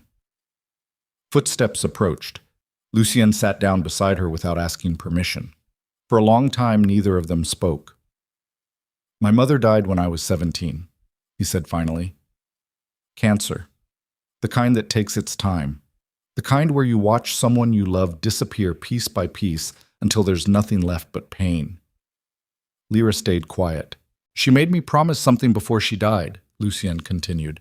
"Said that when someone reaches for help, you don't turn away. Doesn't matter who they are or what it costs. You help because that's what separates people from monsters." Sounds like a good woman. She was. Better than my father ever deserved. Better than I deserved. His voice was rough now. "I've tried to keep that promise. For 15 years I've tried, but every time I help someone it costs something. Tonight it cost Victor's life and his sister's innocence and Damien's freedom. Maybe his life too." "So what are you saying?" "I'm saying I don't know how to do this anymore." Lucien looked at her. "I don't know how to be the person my mother wanted me to be while surviving in the world my father left me. Those two things don't fit together. Maybe they're not supposed to. Then what am I supposed to do?" Lyra didn't have an answer. They sat in silence while Seoul's distant traffic hummed beyond the parking garage.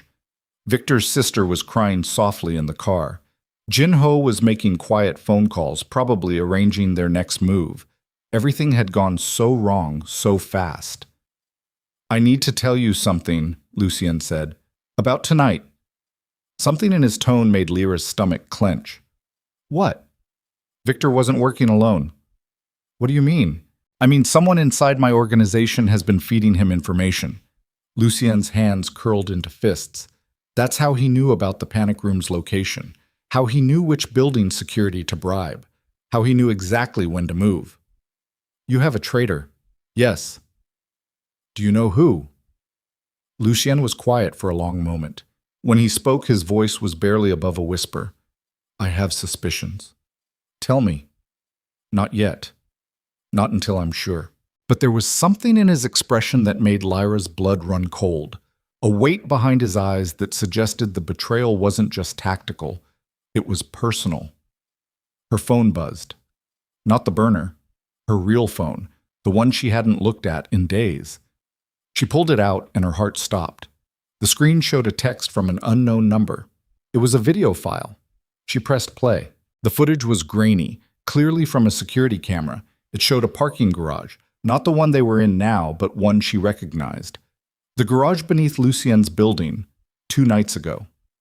In the video, a figure approached Lucien's car. The angle was bad, but the body language was clear. They were placing something underneath. A tracker, probably. The figure turned slightly as they worked. Lyra's breath caught. It was Jin-ho. She looked up. Jin-ho stood 20 feet away with his back to them, still on his phone, still making calls, still playing the loyal soldier. "Lucien," Lyra whispered. He looked at her phone, watched the video. She saw the moment understanding hit him, the way his entire body went rigid, the way his hand drifted toward the gun under his jacket. "How long have you had this?" he asked quietly. "It just came. I don't know who sent it." "When was it filmed?" 2 nights ago, right after we—" Lyra stopped. "Right after we slept together, right after everything changed." Lucien stood slowly. His expression had gone completely blank, which was somehow more terrifying than anger would have been. "Stay here," he said. "Lucien, wait." But he was already walking toward Jin-ho. Jin-ho turned as Lucien approached, smiled, said something in Korean that sounded casual, friendly. Lucien shot him. The sound echoed through the parking garage like a thunderclap. Jin-ho went down hard, blood spreading across the concrete. Not dead. Lucien had aimed for the leg, but screaming. Victor's sister screamed too. Lucien stood over Jin-ho with the gun pointed at his head and spoke in English so Lyra could understand. "How long?" Jin-ho's face was twisted in pain. "Boss, I don't lie to me." Lucien's voice was ice. "I just watched you plant a tracker on my car. So I'm going to ask you one more time. How long have you been working with Victor?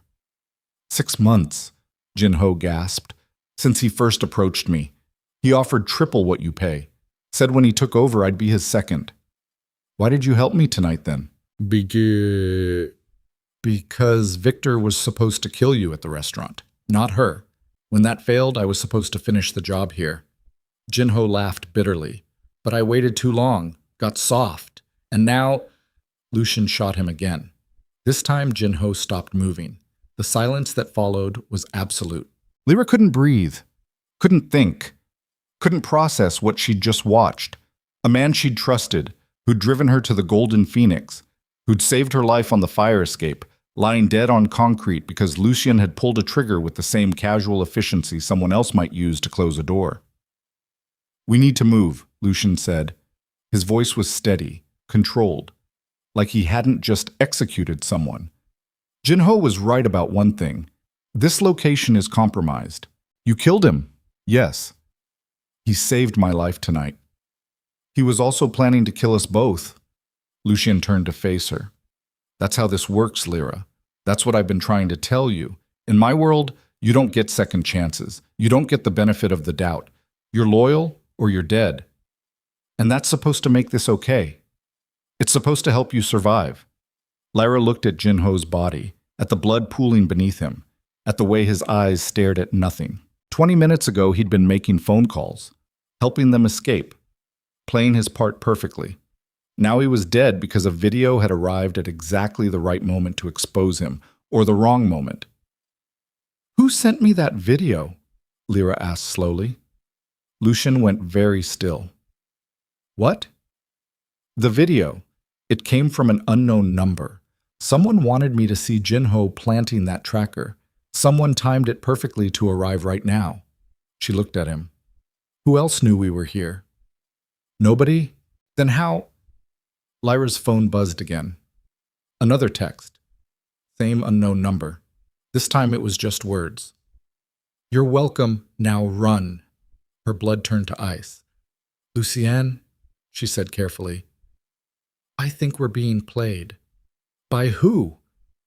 I don't… The parking garage's lights went out. Complete darkness swallowed them. Lyra heard Victor's sister scream, heard Lucienne curse in Korean, heard the distinctive sound of a gun being readied. Then lights flooded the garage from multiple directions. Car headlights, blinding, trapping them in intersecting beams. Lucian grabbed Lyra's arm and pulled her behind a concrete pillar. She could feel his heartbeat through his grip. Fast, controlled, but definitely elevated. How many? She whispered. At least 6 vehicles. Maybe more. Victor's people? Probably. Someone must have followed Jin-ho's tracker before we found it. Or someone called them here. Lucian didn't respond to that. A voice echoed through the garage, male, Korean, speaking English for their benefit. Lucien Hwan. You killed Victor Han. You killed Jin-ho Park. You kidnapped Miss Han. These crimes cannot stand. Show yourself, Lucien called back. You're not in a position to make demands. Neither are you. You wanted me dead. You would have opened fire already. Silence. Then footsteps. A man emerged from behind one of the cars, hands raised to show he was unarmed. 50s. Expensive suit. Face Lyra had never seen before. My name is Director Kang, the man said. Seoul Metropolitan Police, Anti-Organized Crime Unit. Lyra's stomach dropped. Police. Not Victor's men. Police. You're under arrest, Director Kang continued. Both of you. For murder, kidnapping, conspiracy, and about 20 other charges I'll think of on the drive to the station. Lucian's grip on her arm tightened. You can't prove any of that. I have Jin-ho's body with your bullets in it. I have Victor's sister as a witness to her kidnapping. I have security footage from the Golden Phoenix showing you giving orders, and I have Jin-ho's phone records showing he was my informant for the last 6 months. The world tilted sideways. Jin-ho, working for the police, not Victor. Which meant everything he'd done tonight, driving Lyra to the restaurant, providing cover fire, helping them escape, had been orchestrated, documented, building a case, and Lucian had killed him. Your informant was also working with Victor, Lyra said desperately. We have proof. The video? Director Kang smiled. The one from the unknown number? That was us. We sent it to create exactly this situation, force Lucien to make a mistake. He gestured at Jinho's body, which he did, on camera, in front of witnesses. Lyra looked around, noticed the small red lights on several of the cars, recording equipment. They'd been set up. Every step of tonight had been choreographed to force Lucien into a position where he'd have to kill someone on camera. Jinho had been the bait, the sacrifice, and it had worked perfectly. "Lucien," she whispered, "we need to run." "There's nowhere to run. There's always No." His voice was final. "This is where it ends." He stepped out from behind the pillar, hands raised. "I'm coming out," he called. "Don't shoot. I surrender."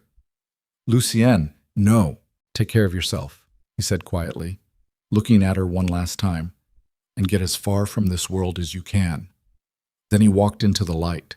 Police swarmed him immediately, hands behind his back, gun taken, down on his knees, the whole brutal choreography of arrest. Director Kang turned his attention to Lyra. "Miss Vale, you're also under arrest, but I'm willing to make a deal.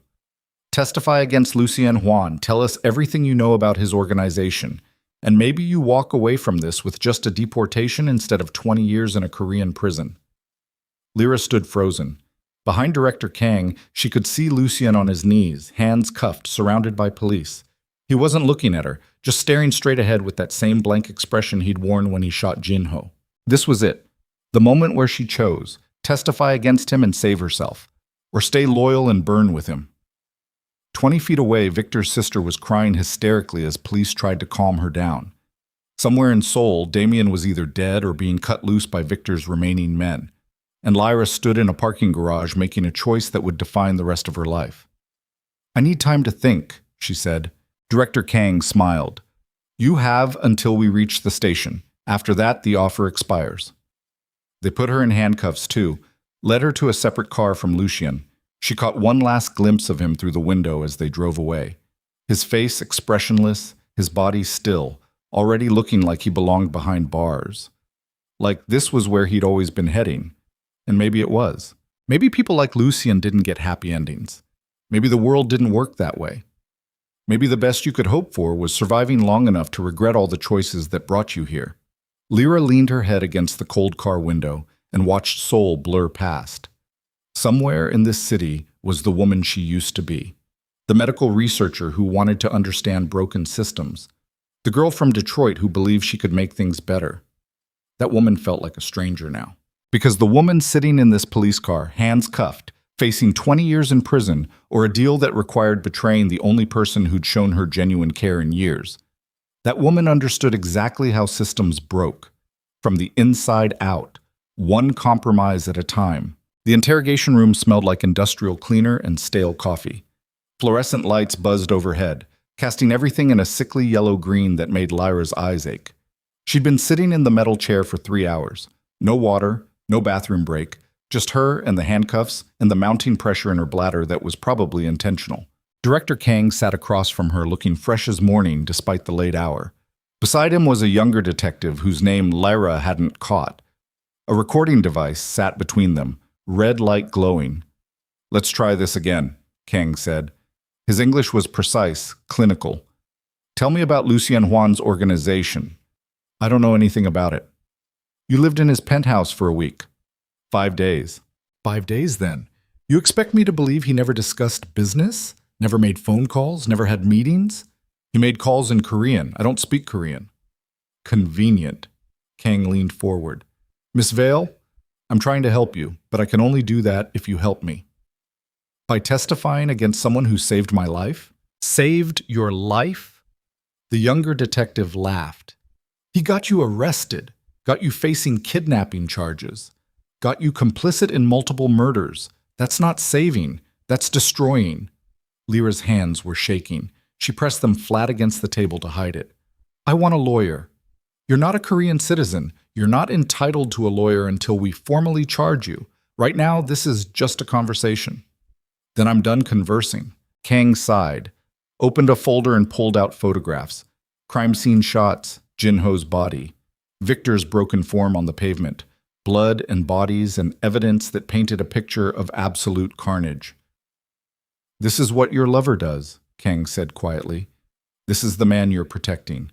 Look at these photos and tell me he deserves your loyalty." Lyra looked, forced herself to really see what she'd been part of. The violence, the waste, the casual way Lucien had pulled a trigger and ended a life. But she also remembered the way he'd held her in the rain, the promise he'd made to his dying mother, the genuine fear in his eyes when bullets started flying. "Where is he?" she asked. "In a cell, where he belongs. I want to see him." "That's not how this works." "Then charge me or let me go." Kang studied her for a long moment. Then he nodded to the younger detective who left the room. When the door opened, Lyra caught a glimpse of activity outside. Other cops, phones ringing, the organized chaos of a police station at night. "You're making a mistake," Kang said once they were alone. "Lucien Juan doesn't love you. Men like him don't love. They possess, they use. And when you're no longer useful, they discard. You don't know him. I've been tracking him for 4 years. I know him better than you ever will." "Then you know about his mother, about the promise." That surprised Kang. His eyebrows rose fractionally. "He told you about that?" "Yes." "And you believed him?" "Why wouldn't I?" Kang laughed without humor. "Because it's a story, Miss Vale. A carefully constructed narrative designed to make him seem human, make him relatable. Every criminal I've ever met has one. The sob story, the tragic past, the one piece of goodness they cling to so they can sleep at night." "You think he made it up?" "I think he told you exactly what you needed to hear to make you trust him." Kang closed the folder. "His mother did die when he was 17. That part's true. But the promise? The helping people? That's marketing, and you bought it." Lyra's stomach twisted, because part of her, the part that had spent 2 years learning to recognize manipulation, was whispering that Kang might be right. The door opened again. The younger detective returned with another folder. "We found something," he said in Korean. Kang took the folder, read. His expression shifted into something that might have been satisfaction. "What?" Lyra asked. Kang turned his laptop around. On the screen was surveillance footage from the Golden Phoenix, time-stamped from earlier tonight. The image quality was grainy but clear enough. It showed Damien, alive, walking out of the restaurant under his own power, flanked by 2 men in suits, no longer bound, no longer bleeding, moving like someone who'd just concluded a business transaction. "Your ex-boyfriend," Kang said, "the one you risked everything to save. Want to know where he went after this footage was taken?" Lyra couldn't speak. Kang clicked to another video. Different location, a parking garage. Damien getting into a luxury car. And standing beside that car, holding the door open like a chauffeur, another man in a suit, older, Korean. The frame shifted and Lyra's breath stopped. It was the same garage from the video Jin-ho had planted the tracker in. Same angle, same camera, which meant whoever had sent her that video had access to all the building's security footage, including footage they'd deliberately withheld until now. "Damien Cross has been working with us for 6 weeks, Kang said quietly, ever since we approached him about his visa violations. We offered him immunity and a path to permanent residency in exchange for information about Lucien Juan." The room tilted sideways. "He gave us everything, how you met Lucien, where you were staying, your routines. He even volunteered to be bait tonight, said it would be poetic justice. You'd try to save him and we'd have proof of your complicity in Lucien's organization." Lyra couldn't breathe, couldn't think. Her brain was trying to process too many betrayals at once. Damien, working with police, using her escape as an opportunity to destroy the man who'd helped her. The bruises? She managed. Makeup? The zip ties? Stage props? The entire hostage situation was theater designed to force Lucien's hand. Kang's voice was almost gentle now. "You were never saving Damien, Miss Vale. You were walking into a trap he helped build." Lyra's hands curled into fists on the table. 2 years. 2 years of abuse and control and systematic destruction. And when she'd finally escaped, Damien had found a way to weaponize even that. "Where is he now?" Her voice came out flat. "Dead. In protective custody, he'll testify at trial." "And if I don't testify?" Then he's our only witness. And his story is that you were Lucy Yen's girlfriend, that you willingly participated in everything, that you helped plan Victor's murder and Jinho's execution. Kang paused. But if you testify first, tell your side of the story, explain how Lucian manipulated you, then you become the victim instead of the accomplice. Lyra looked at the photo of Jinho's body, at the blood spreading across concrete, at the life Lucian had ended without hesitation. I need to see him, she said, face to face. Then I'll decide. Kang considered this, finally nodded. 10 minutes. Supervised. And Miss Vale? He waited until she met his eyes. Think very carefully about what loyalty is worth. Because the man you're protecting, he wouldn't hesitate to throw you away if the situation were reversed. They led her through the station in handcuffs. Cops stared, whispered. She was a spectacle now. The foreign woman who'd gotten tangled up with Seoul's most notorious crime lord. The holding cells were in the basement, concrete walls, metal bars, the smell of human misery. They walked past several cells occupied by men in various states of despair before stopping at the last one. Lucian sat on a narrow bench, forearms resting on his knees, staring at nothing. He'd been cleaned up, the blood washed away, torn clothes replaced with a gray prisoner's uniform. But his face was a map of damage. Split lip, bruised jaw, one eye swollen nearly shut. They'd worked him over, not enough to be called torture, just enough to make a point. He looked up when they approached, gray eyes finding hers through the bars. Something shifted in his expression. Relief, maybe, or fear, or just exhaustion. 5 minutes, the guard said, unlocking a small consultation room adjacent to the cell. They put Lyra inside and brought Lucian in after, cuffing him to a metal ring bolted to the table. Then they left, locking the door behind them. Glass windows showed guards watching from outside, cameras in the corners. Nothing private about this conversation. You're hurt, Lucian said. So are you. They wanted to know about my organization. I told them to fuck themselves in 3 languages. Despite everything, Lyra almost smiled. That's stupid. Probably. He leaned back as far as the cuffs allowed. They offer you a deal? Yes. You should take it. Just like that? Just like that. His voice was matter of fact. Testify. Say I manipulated you. Say I threatened you. Whatever they need to hear. Get yourself deported instead of imprisoned. And you? I was always going to end up here eventually. At least this way one of us walks away. Lyra studied his face, looking for the lie, the manipulation, the carefully constructed narrative Kang had warned her about. All she saw was exhaustion. Damien was working with them, she said. The whole hostage thing was fake. He set us up. Lucian's jaw tightened. I know. You know? I figured it out about an hour ago. Jinho being a police informant didn't make sense. He was too good at his job, too trusted. Then I realized he wasn't Victor's plant. He was theirs. And the only way they knew to target you specifically was if someone gave them the information. So you knew I walked into a trap. Not until it was too late. You could have told me. When? While we were running for our lives? While you were hanging off a fire escape? While I was shooting a man I'd trusted for 3 years? His voice cracked slightly. There wasn't a good time for that conversation. Lyra's anger deflated slightly. Because he was right. Everything had moved too fast, too chaotic.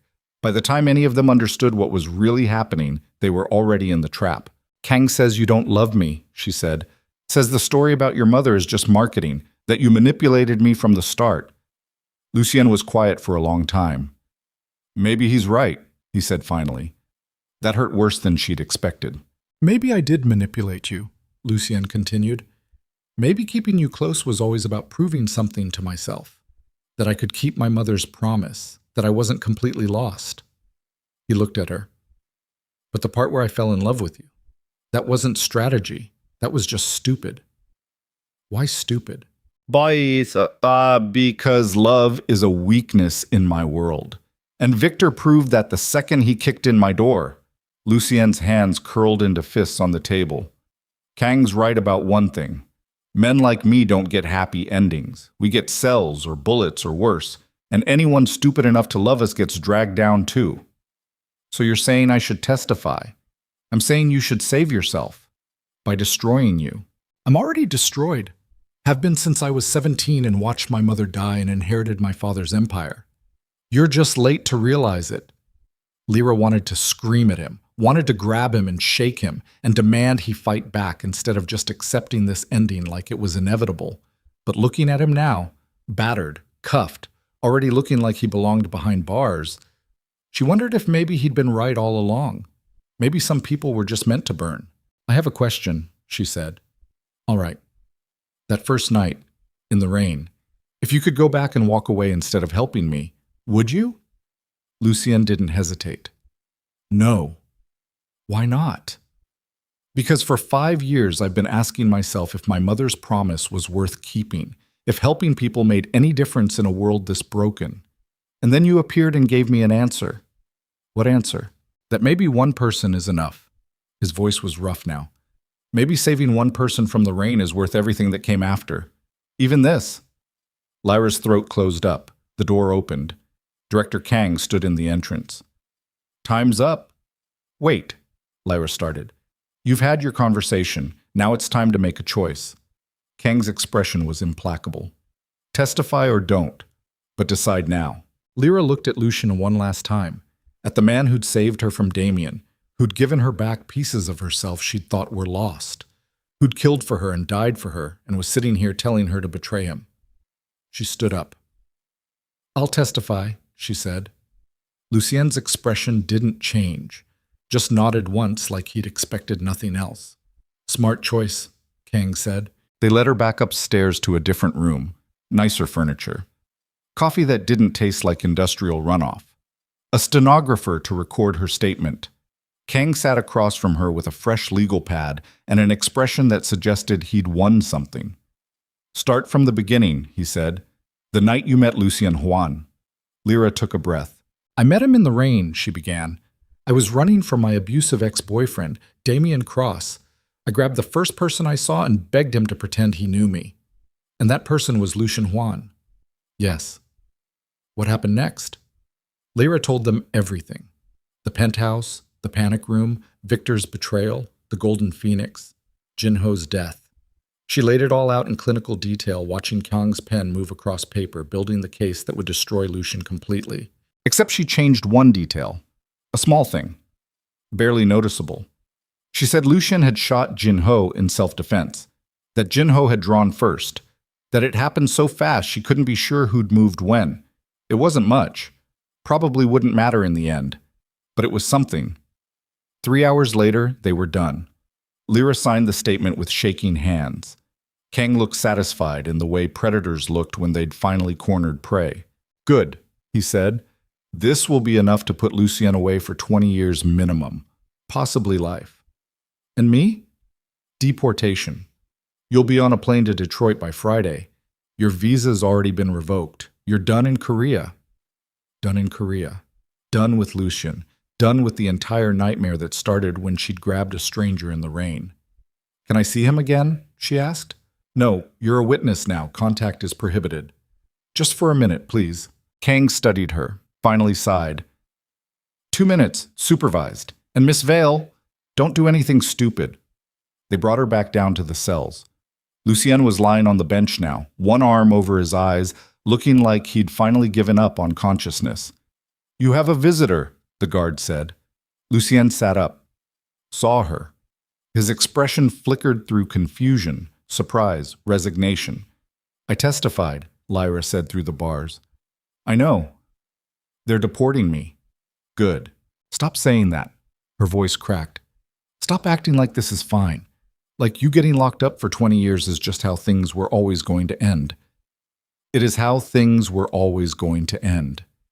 No, you chose this. You chose to help me that night. Chose to let me stay. Chose to... She stopped. Too many guards listening. Too many cameras recording. Lucien stood and crossed to the bars. They were close now. Close enough to touch, if not for the metal between them. I need you to understand something, he said quietly. These last 5 days with you? They're the only time in 15 years I felt like something other than what my father made me. So yeah, 20 years in prison sounds bad, but 5 days of being human? That's worth it. Lucien, Go home, Lyra. Go back to Detroit. Finish your research. Help people the right way. The way my mother wanted to help people. And don't look back at this. How am I supposed to just forget? You'll figure it out. You're stronger than you think. The guard was approaching, time running out. I'm sorry, Lyra whispered. Don't be. Lucien pressed his palm against the bars. After a moment, Lyra pressed hers against the other side, as close to touching as they could get. Go be the person you were supposed to become. Before Damien, before me, before all of this. Promise me. I promise. The guard grabbed her arm. Time's up. They pulled her away. She looked back once as they led her down the corridor. Lucien stood at the bars watching her go with an expression that looked almost like peace. Then she turned the corner and he disappeared. They processed her out 2 hours later, took her passport, gave her a plane ticket, told her she had 48 hours to collect her belongings and leave Korea. If she tried to contact Lucien or interfere with the investigation, they'd charge her as an accomplice. She agreed to everything. They released her at dawn. Seoul was waking up. Vendors opening shops, commuters heading to subways, the city moving forward like nothing had changed. But everything had changed. Lyra stood outside the police station trying to figure out where to go. The penthouse was a crime scene. She had no money except what was in her bank account, no friends, no support system, nothing except a plane ticket and 48 hours to vanish. Her phone buzzed. Unknown number. Again. She almost didn't answer. Then curiosity won. Hello? Miss Vale? The voice was female, older, speaking English with a British accent. My name is Margaret Chen. I'm an attorney. I represent certain parties with an interest in Lucien Huan's case. I already testified. I know. I'm calling to offer you alternative options. What kind of options? The kind where Lucien doesn't spend 20 years in prison. The kind where you don't get deported. The kind where Damien Cross faces consequences for his actions. A pause. Are you interested? Lyra's heart hammered. How? Not over the phone. There's a cafe 3 blocks from the station. The Morning Glory. Meet me there in 30 minutes. Come alone. The line went dead. Lyra stood there holding her phone, every instinct screaming that this was another trap, another manipulation, another person trying to use her as a piece in games she didn't understand. But the alternative was getting on a plane Friday and leaving Lucien to rot. She started walking. The Morning Glory was exactly the kind of place someone would pick for a clandestine meeting. Small, crowded, noisy enough that conversations disappeared into ambient sound. Lyra found an empty table near the back and ordered coffee she didn't drink. Margaret Chen arrived exactly 30 minutes later. 50s. Expensive suit. The kind of face that looked pleasant until you noticed the intelligence in her eyes. She sat down without asking permission. You look exhausted, she observed. I've had a long night. I imagine so. Chen ordered tea from a passing waitress. Let me be direct. I represent a coalition of business interests who benefit from stability in Seoul's underground economy. Lucien provides that stability. Victor Han did not. Victor's death should have been the end of it. Instead, the police have turned it into a circus. Why are you telling me this? Because you're the key witness. Your testimony is what makes their case. Without you, they have circumstantial evidence and hearsay. I already testified. Testimonies can be recanted. Lyra stared at her. You want me to lie? I want you to tell a different truth. One where Jin Ho drew his weapon first, where Lucien acted in self-defense, where everything that happened was a tragedy, not a crime. That's still lying, is it? Chen's expression was mild. You said yourself in your statement that it happened too fast to be sure. That's not lying. That's honest uncertainty.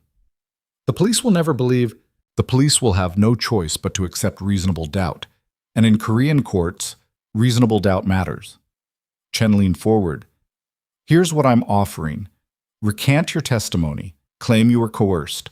I'll provide legal representation for both you and Lucien. My firm has resources the public defender's office doesn't. Connections, leverage. And in exchange, you stay in Korea. We fix your visa situation, help you get back into your graduate program. Lucien serves maybe 5 years instead of 20. Everyone wins. Except Damien. Chen smiled. It was the coldest expression Lyra had ever seen. Oh no, Damien loses quite significantly. See, he committed perjury, filed false police reports, wasted police resources. Once your recantation exposes his lies, he'll be facing charges of his own. And unlike you, he won't have expensive lawyers protecting him. Lyra's coffee was cold now. She wrapped her hands around the cup anyway, needing something solid to hold on to. "Why would you do this?" she asked. "You don't know me." "I don't need to know you. I know Lucien. He's reliable, controlled, the kind of leader who keeps violence surgical instead of chaotic. Replacing him creates a power vacuum. Power vacuums create war. War is bad for business." Chen's expression softened slightly. "But I'll be honest, Miss Vale. The coalition voted 3-2 on this approach. Half of them think we should let Lucien rot and find a new partner. I'm only here because I believe stability is worth the investment." "So this isn't about helping him. It's about protecting your profits." "Everything is about profits. The question is whether you can live with being part of that equation." Lyra thought about Lucien in that cell. About 20 years versus 5. About going back to Detroit with nothing, or staying in Seoul with a chance. About what kind of person accepted help from criminals to save a criminal. "If I do this," she said slowly, "I want something else." "Name it." "I want to see Damien, face to face, before he gets arrested, before lawyers get involved, just 5 minutes. Chen studied her.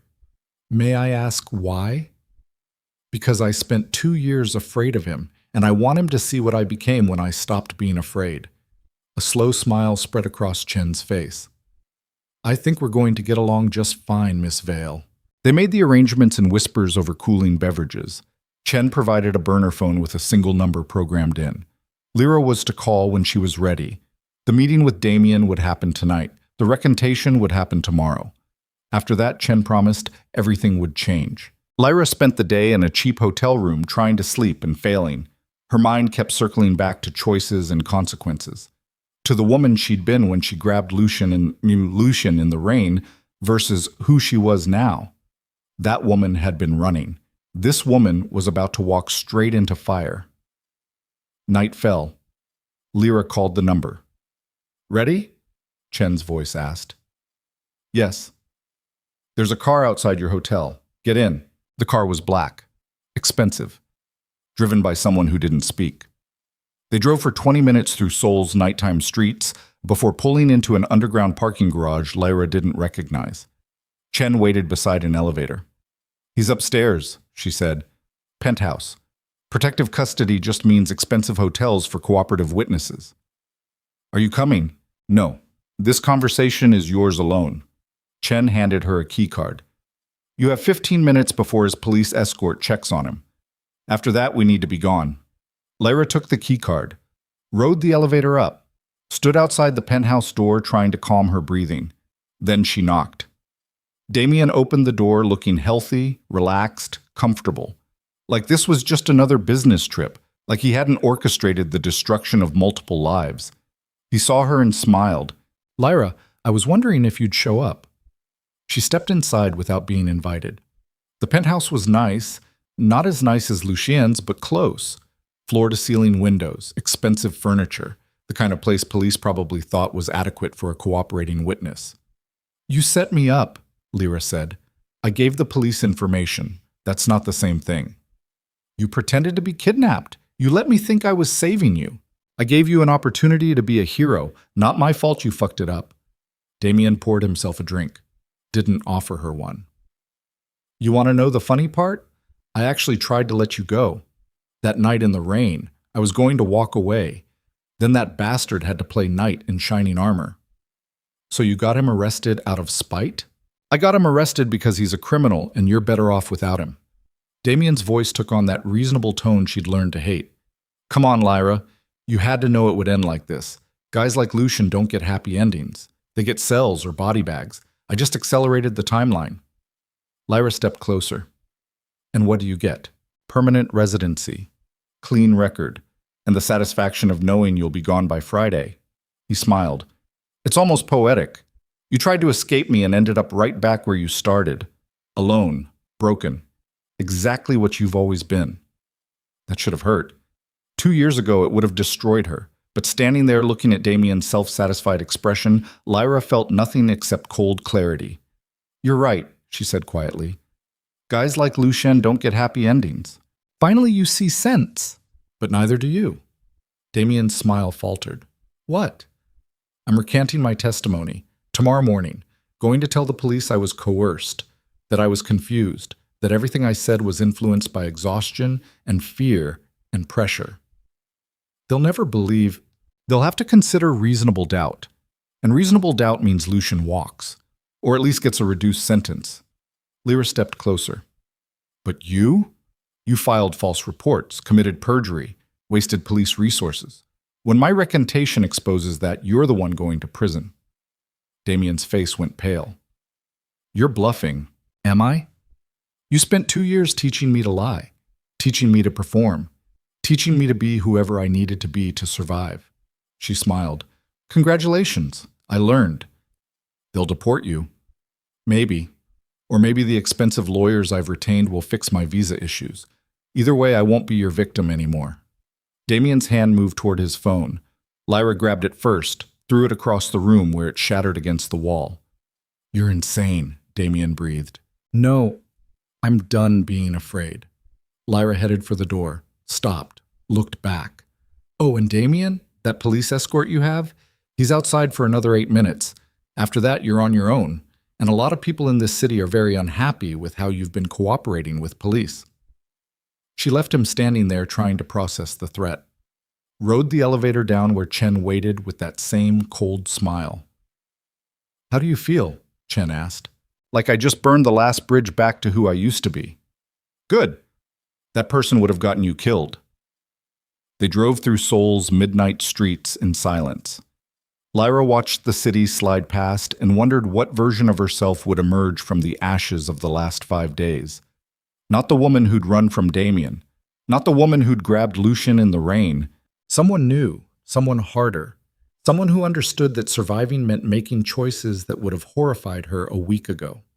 Tomorrow, she'd recant her testimony. Tomorrow, she'd become the thing she'd tried so hard not to be. But tonight, driving through Seoul with criminals and lawyers, and the kind of people who fixed problems with money and violence, Lyra felt something she hadn't felt in 2 years. She felt powerful. And that terrified her more than anything else. The courtroom smelled like old wood and institutional despair.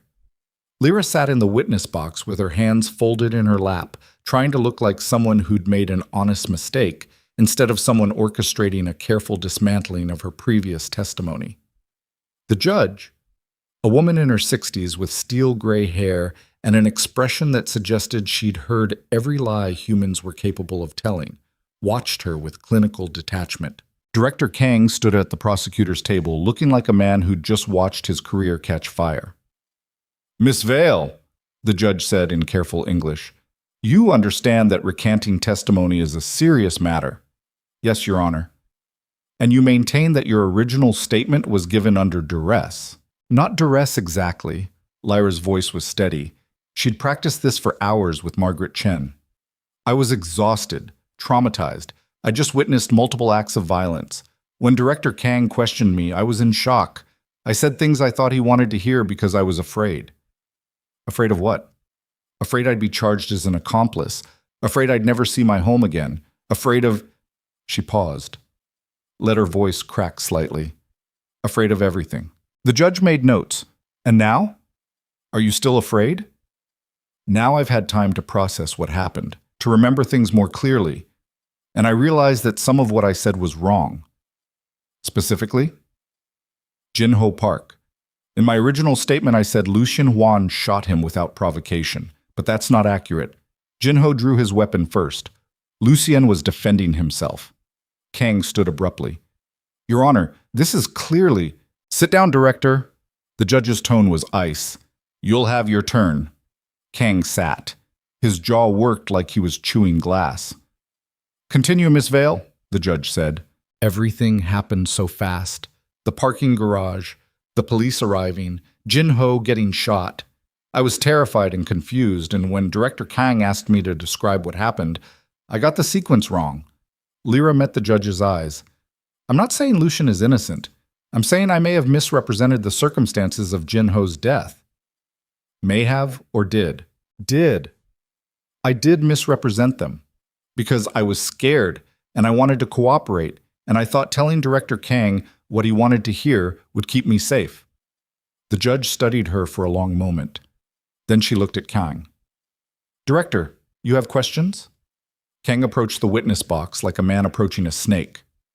Miss Vale, is it true that yesterday you met with Margaret Chen, an attorney known for representing organized crime figures? Chen stood from the defense table. Objection. My client list is irrelevant to... I'm establishing motive for the witness's recantation, Kang interrupted. Overruled, the judge said. Answer the question, Miss Vale. Yes, Lyra said. I met with Ms. Chen. And did she offer you anything in exchange for changing your testimony? She offered me legal representation, which I need considering I'm facing deportation. Did she offer to fix your visa problems? She said her firm could help navigate the legal process. That's not the same as fixing anything. Did she mention that keeping Lucian Huan out of prison would benefit certain business interests in Seoul? Lyra's heart hammered, but her voice stayed level. No.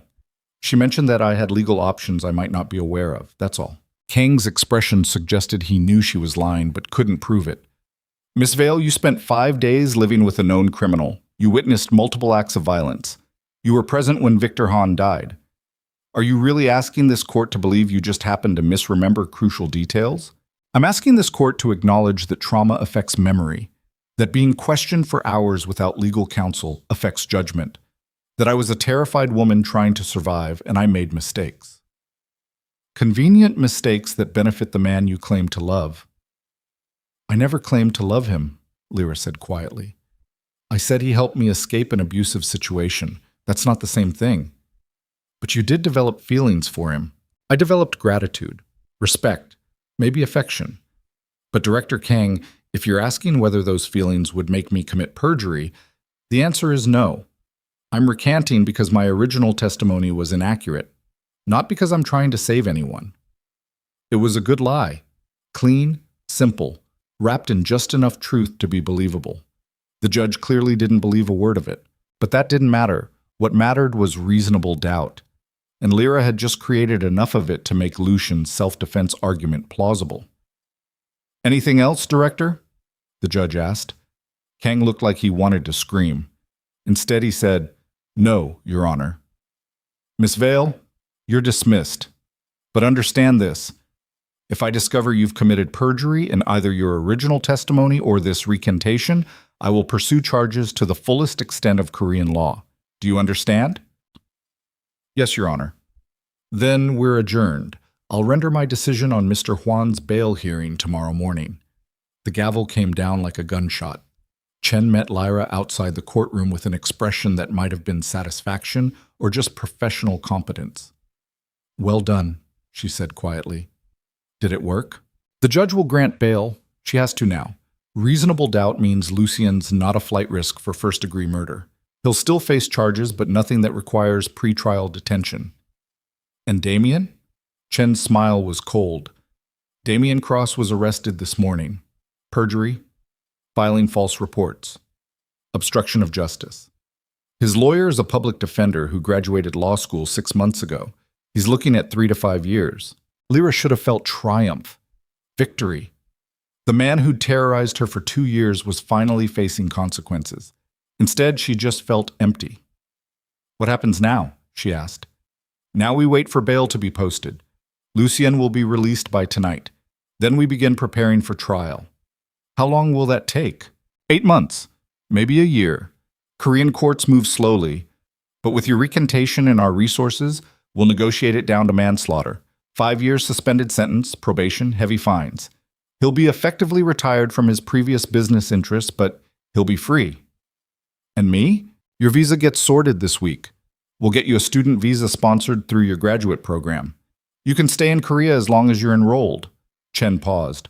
After that, it's up to you whether you want to maintain contact with Lucien or cut ties completely. My firm's job ends when his trial does. Lyra nodded, tried to process what freedom looked like now, what staying in Seoul meant, what kind of person she'd become in the process of surviving the last 6 days.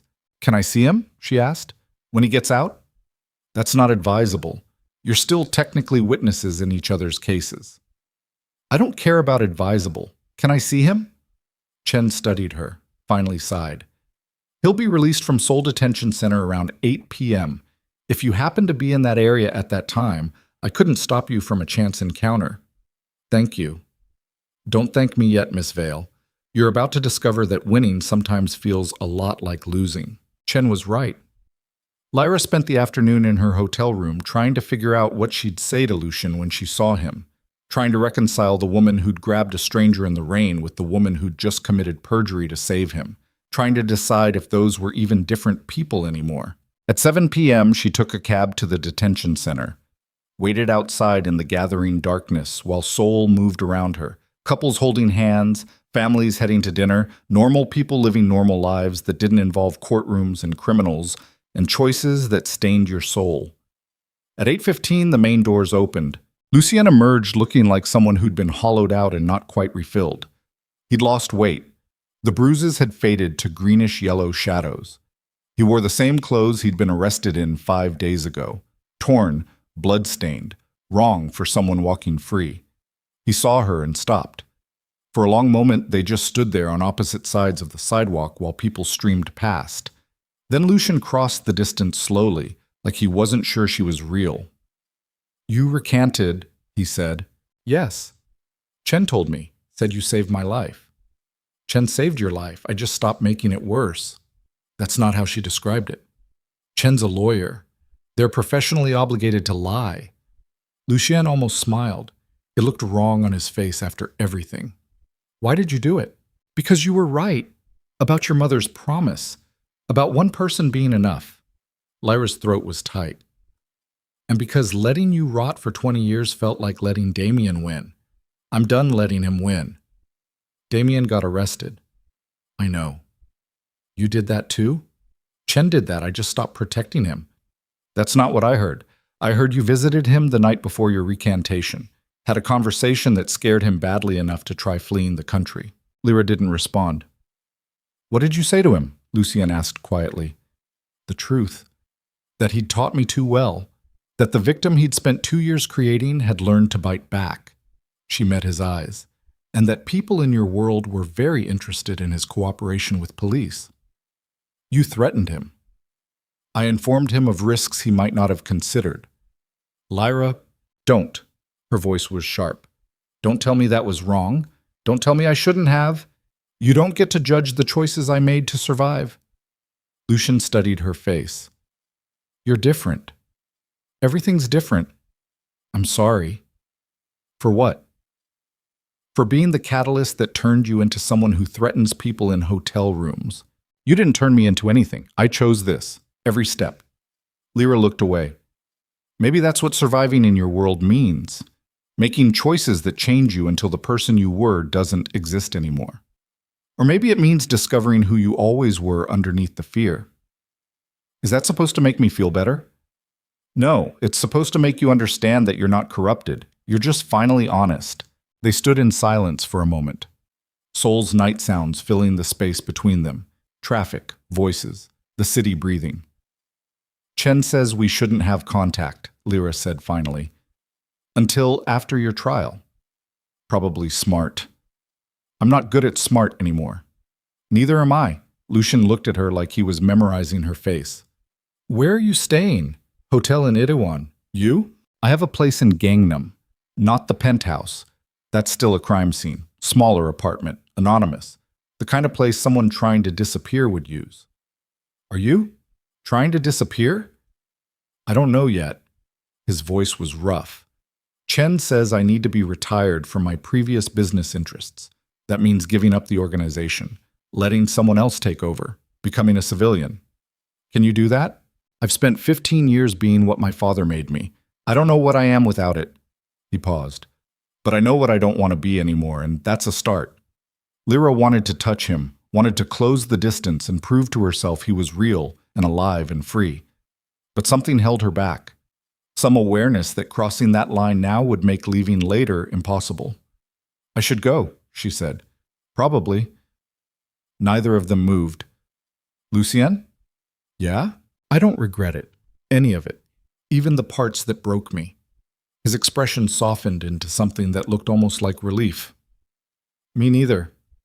She walked away before she could change her mind, got in a cab and watched him disappear through the rear window, standing alone under Seoul's streetlights, looking like a man trying to figure out what freedom meant. She understood the feeling. The next 6 months passed in a strange kind of limbo. Lyra re-enrolled in her graduate program, dove into her research with the kind of intensity that came from needing distraction. She studied healthcare systems and community clinics and all the ways broken structures could be rebuilt if someone cared enough to try. She didn't see Lucian. Chen's advice had been clear: no contact until after the trial. Anything else risked complications they couldn't afford. So Lyra focused on school and let the lawyers handle everything else. But she heard things.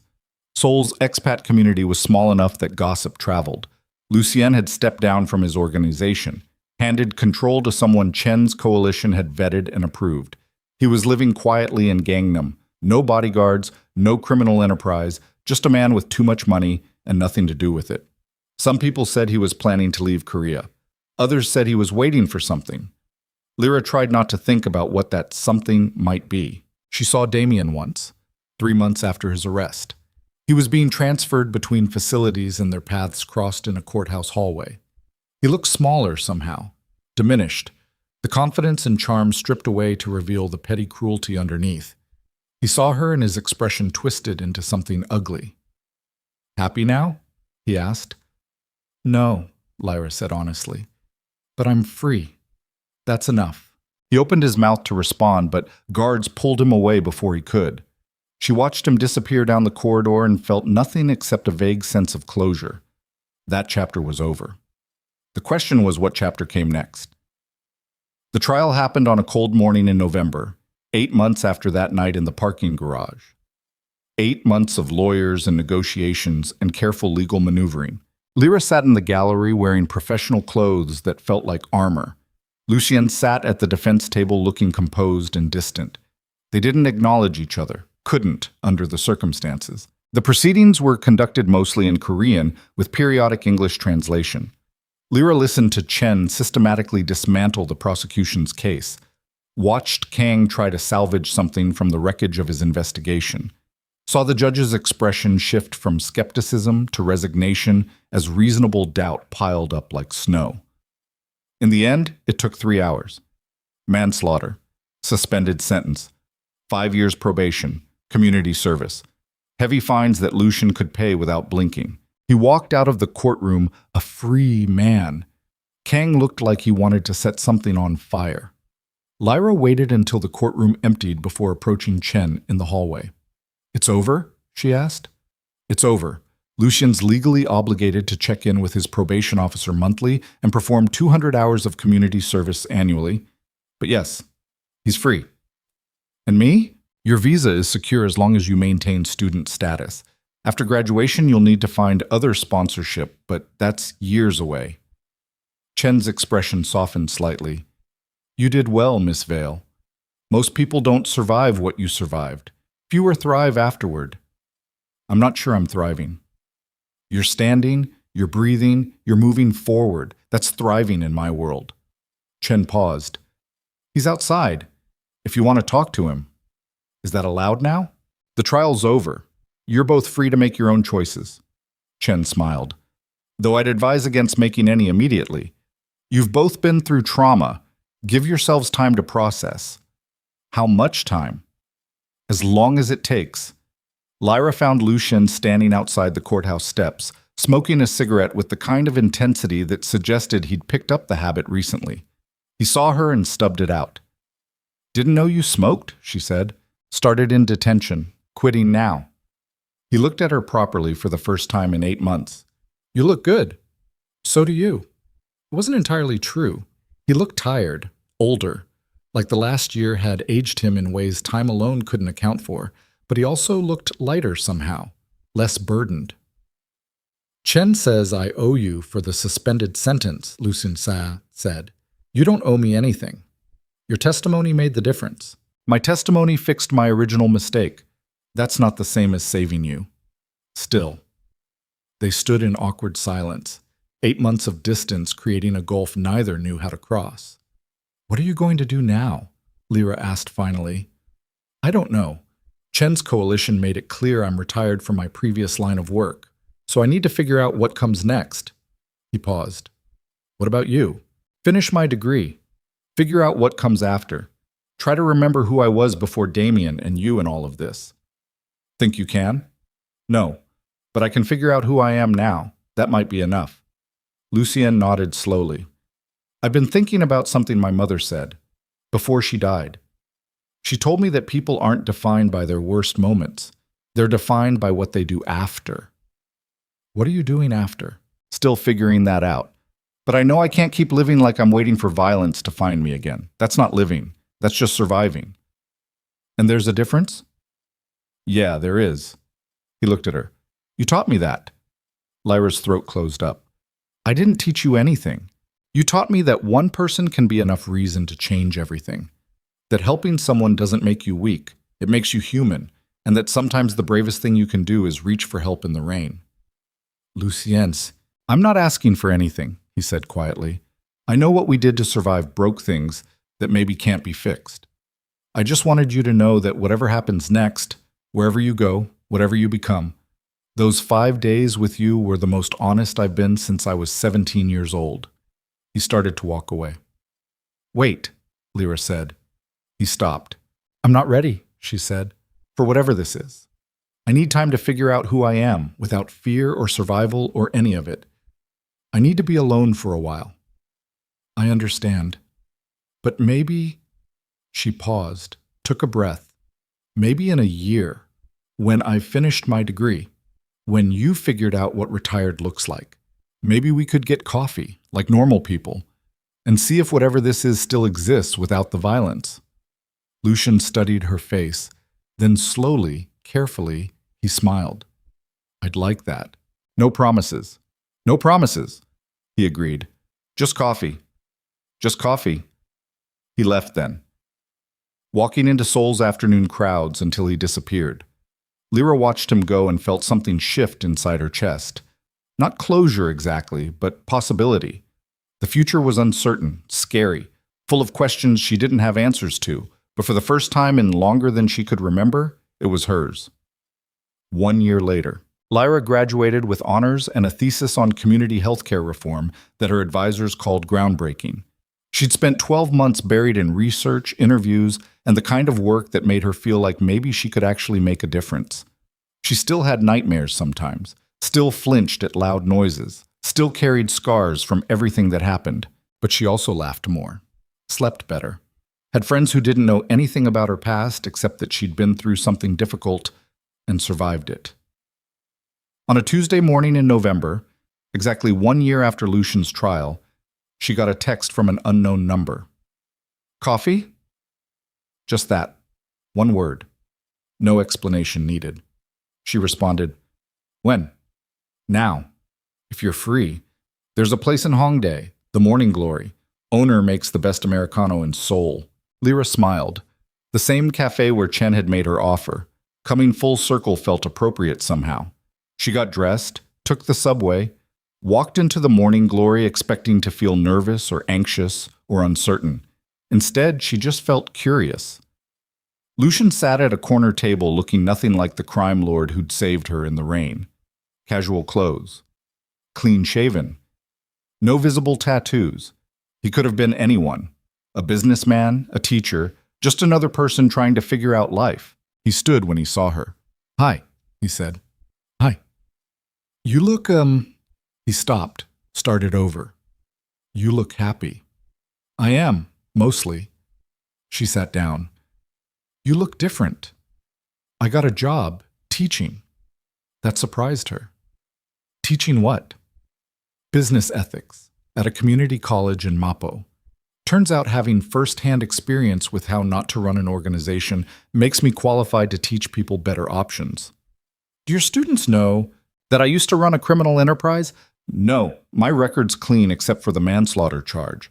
And even that got sealed after I completed probation early." "How did you complete it early?" "Turned out my community service hours could be fulfilled by mentoring at-risk youth. helping kids who might otherwise end up in organizations like the one I ran. He smiled slightly. Chen's idea. Said it was poetic justice. Is it working? The mentoring? Yeah, the kids are smart, angry, desperate for someone to show them a different path. I understand that. He paused. Not sure I'm qualified to show them anything, but I'm trying. A waitress came. They ordered coffee, sat in slightly awkward silence while they waited. This is weird, Lyra said finally. Very weird. Good weird or bad weird? Not sure yet. The coffee arrived. They both reached for sugar at the same time, hands brushing. The contact sent electricity through Lyra's arm. Lucien pulled back quickly like he'd been burned. Sorry, he said. Don't be. They doctored their coffee in silence, sipped, made small talk about weather and Seoul traffic and the kind of meaningless conversation that let them not talk about what they were really thinking. Finally, Lucien set down his cup. I need to say something, he said. Okay. I spent the last year trying to figure out if what I felt for you was real or just trauma bonding or some desperate attempt to feel human again. I went to therapy, talked to professionals, did all the things you're supposed to do to process trauma. And it's real, whatever this is. It's real. He looked at her. But I also know I'm not the same person who pulled you out of the rain, and you're not the same person who grabbed me, so I'm not asking for anything. I'm just telling you that if you want to explore this, whatever this is, I'm here. Lyra's heart hammered. What if it doesn't work? Then it doesn't work, and we both move on knowing we tried. What if it does work and we realize we're only good together when we're surviving something? Then we'll have learned something important about ourselves. What if I break your heart? Then I'll survive.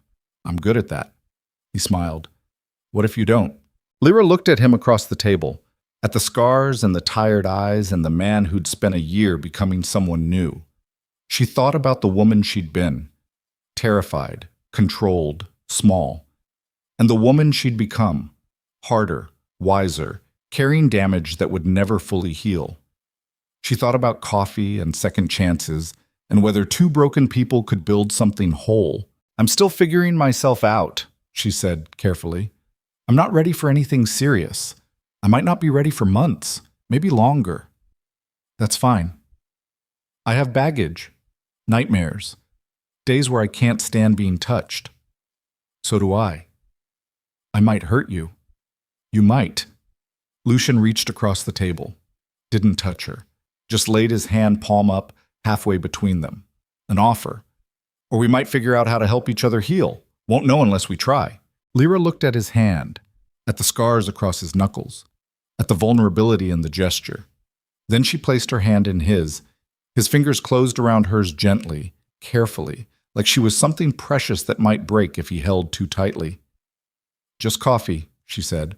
For now. Just coffee, he agreed. For now. They sat there holding hands across a cafe table in Seoul while the city moved around them. Two people who'd survived darkness trying to figure out what light looked like. It wasn't perfect, wasn't easy, wasn't the kind of love story that ended with fireworks and certainty. But it was real, and real was enough. 6 months after that first coffee, Lucien asked Lyra to marry him. They were standing in a park in Mapo, the same neighborhood where he'd grown up, where his mother had dreamed of helping people before cancer took those dreams away. It was raining. Because, of course, it was raining. This is insane, Lyra said. We've only been officially dating for 6 months. We've known each other 2 years, survived things most couples never experience, broken and rebuilt ourselves while figuring out if this was real. Lucien was still on one knee, rain soaking through his jacket. I know it's fast, but I also know I don't want to spend another day wondering if we're going to work. I want to actively work at it. With you. If you'll have me. What if we're only good at trauma and chaos? Then we'll be bored together. Sounds nice, honestly. What if I'm still too broken? Then we'll be broken together until we're not. Lyra looked down at him, at the man who'd saved her and destroyed her and helped her rebuild herself into someone stronger, at the rain sliding down his face, at the ring in his hand. Simple, practical, nothing like the ostentatious jewelry his old life would have demanded. This is a terrible idea, she said. Probably. We're going to fight. I'm going to have bad days. You're going to have bad days. I know. I might always be a little broken. So will I. But you're asking anyway. I'm asking anyway. Lyra pulled him to his feet, kissed him in the rain, tasted salt and water and 2 years of surviving together. Yes, she whispered against his mouth. You ridiculous man. Yes. They got married 3 months later in a ceremony so small it barely qualified as one. Just them, Chen as officiant, 2 witnesses they'd paid off the street, and vows they wrote themselves in a courthouse that smelled like floor polish and paperwork. Afterward, they opened a restaurant. It started as a joke. Lyra mentioned that Lucien's cooking was the first thing that had made her feel safe in his penthouse. He said her grandmother's recipes, the ones she'd described from Detroit, sounded like the kind of food his mother used to make.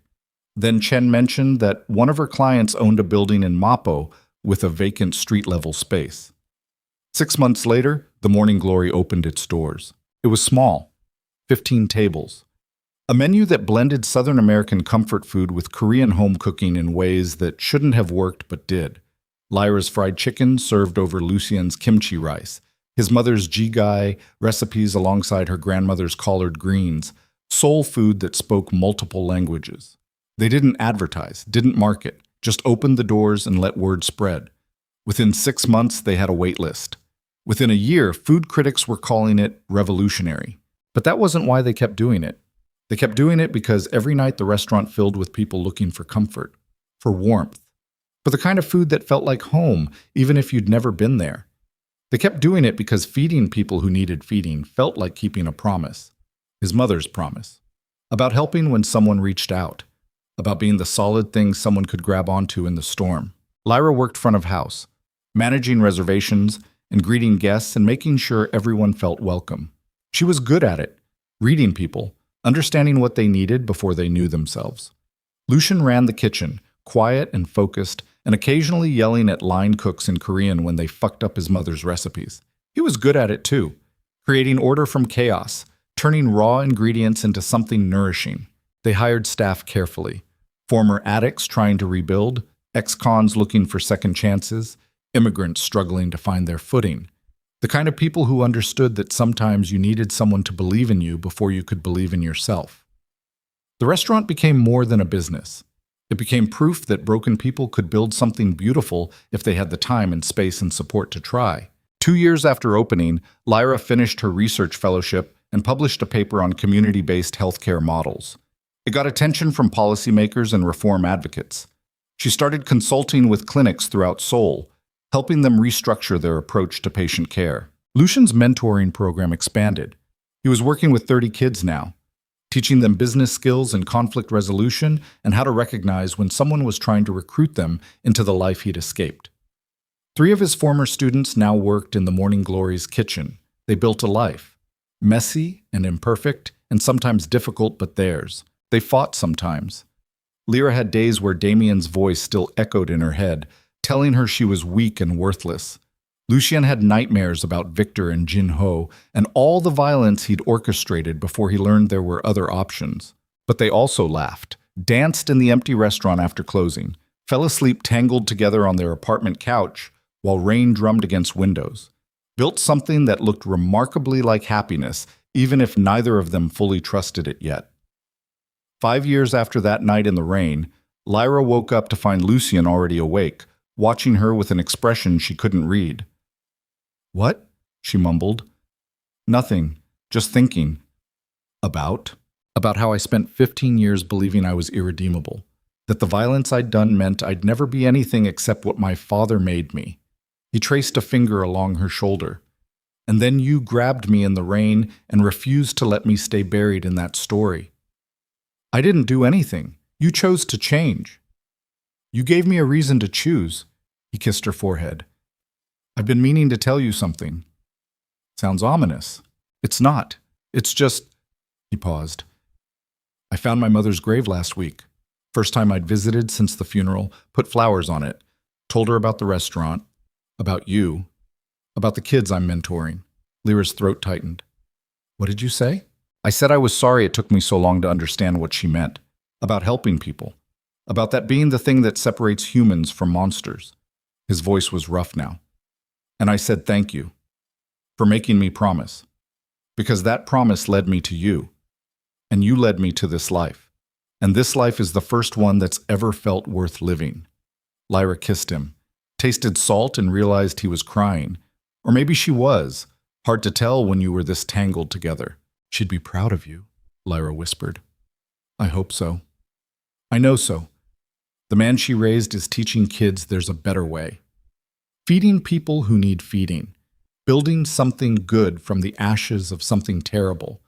That's exactly what she wanted. They lay there holding each other while Seoul woke up outside their window. Somewhere in the city, the morning glory was being prepped for the dinner service. Former criminals and recovering addicts and people rebuilding their lives were chopping vegetables and preparing stocks and setting tables. Somewhere in Seoul, Damien was serving the third year of his sentence, learning what consequences tasted like. Somewhere in the city's underground, Chen's coalition maintained the careful balance that kept violence surgical instead of chaotic. But here in this apartment, Lyra and Lucien were just two people who'd found each other in the rain and decided that surviving wasn't enough. They wanted to live. And so they did. 7 years after grabbing a stranger in the rain, Lyra stood in the Morning Glory's kitchen helping prep for what would be their busiest night yet. A food critic from New York was visiting. But that wasn't what had her nervous. She was pregnant. 3 months. Just starting to show. They hadn't told anyone yet. Not the staff, not Chen, not the kids Lucien mentored, just them, holding this secret carefully like the precious, terrifying thing it was. You okay? Lucien asked, noticing her hands trembling as she chopped vegetables. Nervous. About tonight? About everything. She set down the knife. What if we fuck this up? What if we're terrible parents? What if we pass on all our damage to this kid? Lucien moved behind her, hands settling on her shoulders. Then we'll fuck it up together and get therapy and do our best to raise someone who knows they're loved. That's all anyone can do. Your best involves teaching a human to navigate a world that's still full of violence and cruelty and people like we used to be. My best involves showing a human that there's another way, that you can survive darkness and still choose light, that broken people can build beautiful things if they're willing to do the work. He turned her to face him. Look around, Lyra. This restaurant, these people, this life we built. This is proof that change is possible. That's what we'll teach them. Lyra looked around the Morning Glory, at the staff who'd become family, at the customers who came back week after week because the food tasted like home, at the physical proof that two people who should have destroyed each other had somehow built something nourishing instead. We're really doing this, she said. Yeah, we are. It's terrifying. It's also amazing. The dinner service that night was chaos in the best way. The critic loved everything. The kitchen staff performed like a symphony. Customers laughed and ate and left happy.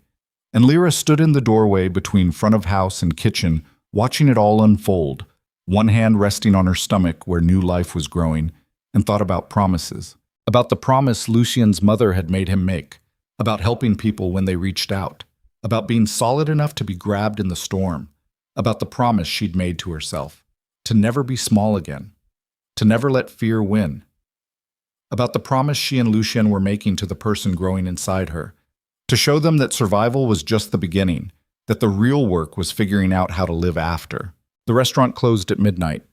They sent the staff home with leftovers and bonuses, cleaned the kitchen together in comfortable silence, locked the door behind them, and stood on the street looking at their reflection in the window. You ready to go home? Lucien asked. Lyra looked at him, at the man who'd saved her and broken her and helped her rebuild stronger, at the life they'd built from ashes and rain and one desperate choice in the darkness. I'm already home, she said. And she was. Not because of the restaurant or the apartment or Seoul itself, but because home had stopped being a place and started being a person, a promise, a choice they made every day to build something worth keeping. They walked through Seoul's midnight streets hand in hand. Rain started falling halfway home because of course it did. But this time when the storm came, Lyra didn't run from it. She just pulled Lucien closer and kept walking. Because she'd learned something in the years since that desperate night. Rain wasn't the enemy. Fear wasn't the end. They were just weather you had to move through to reach what came after. And what came after was worth everything.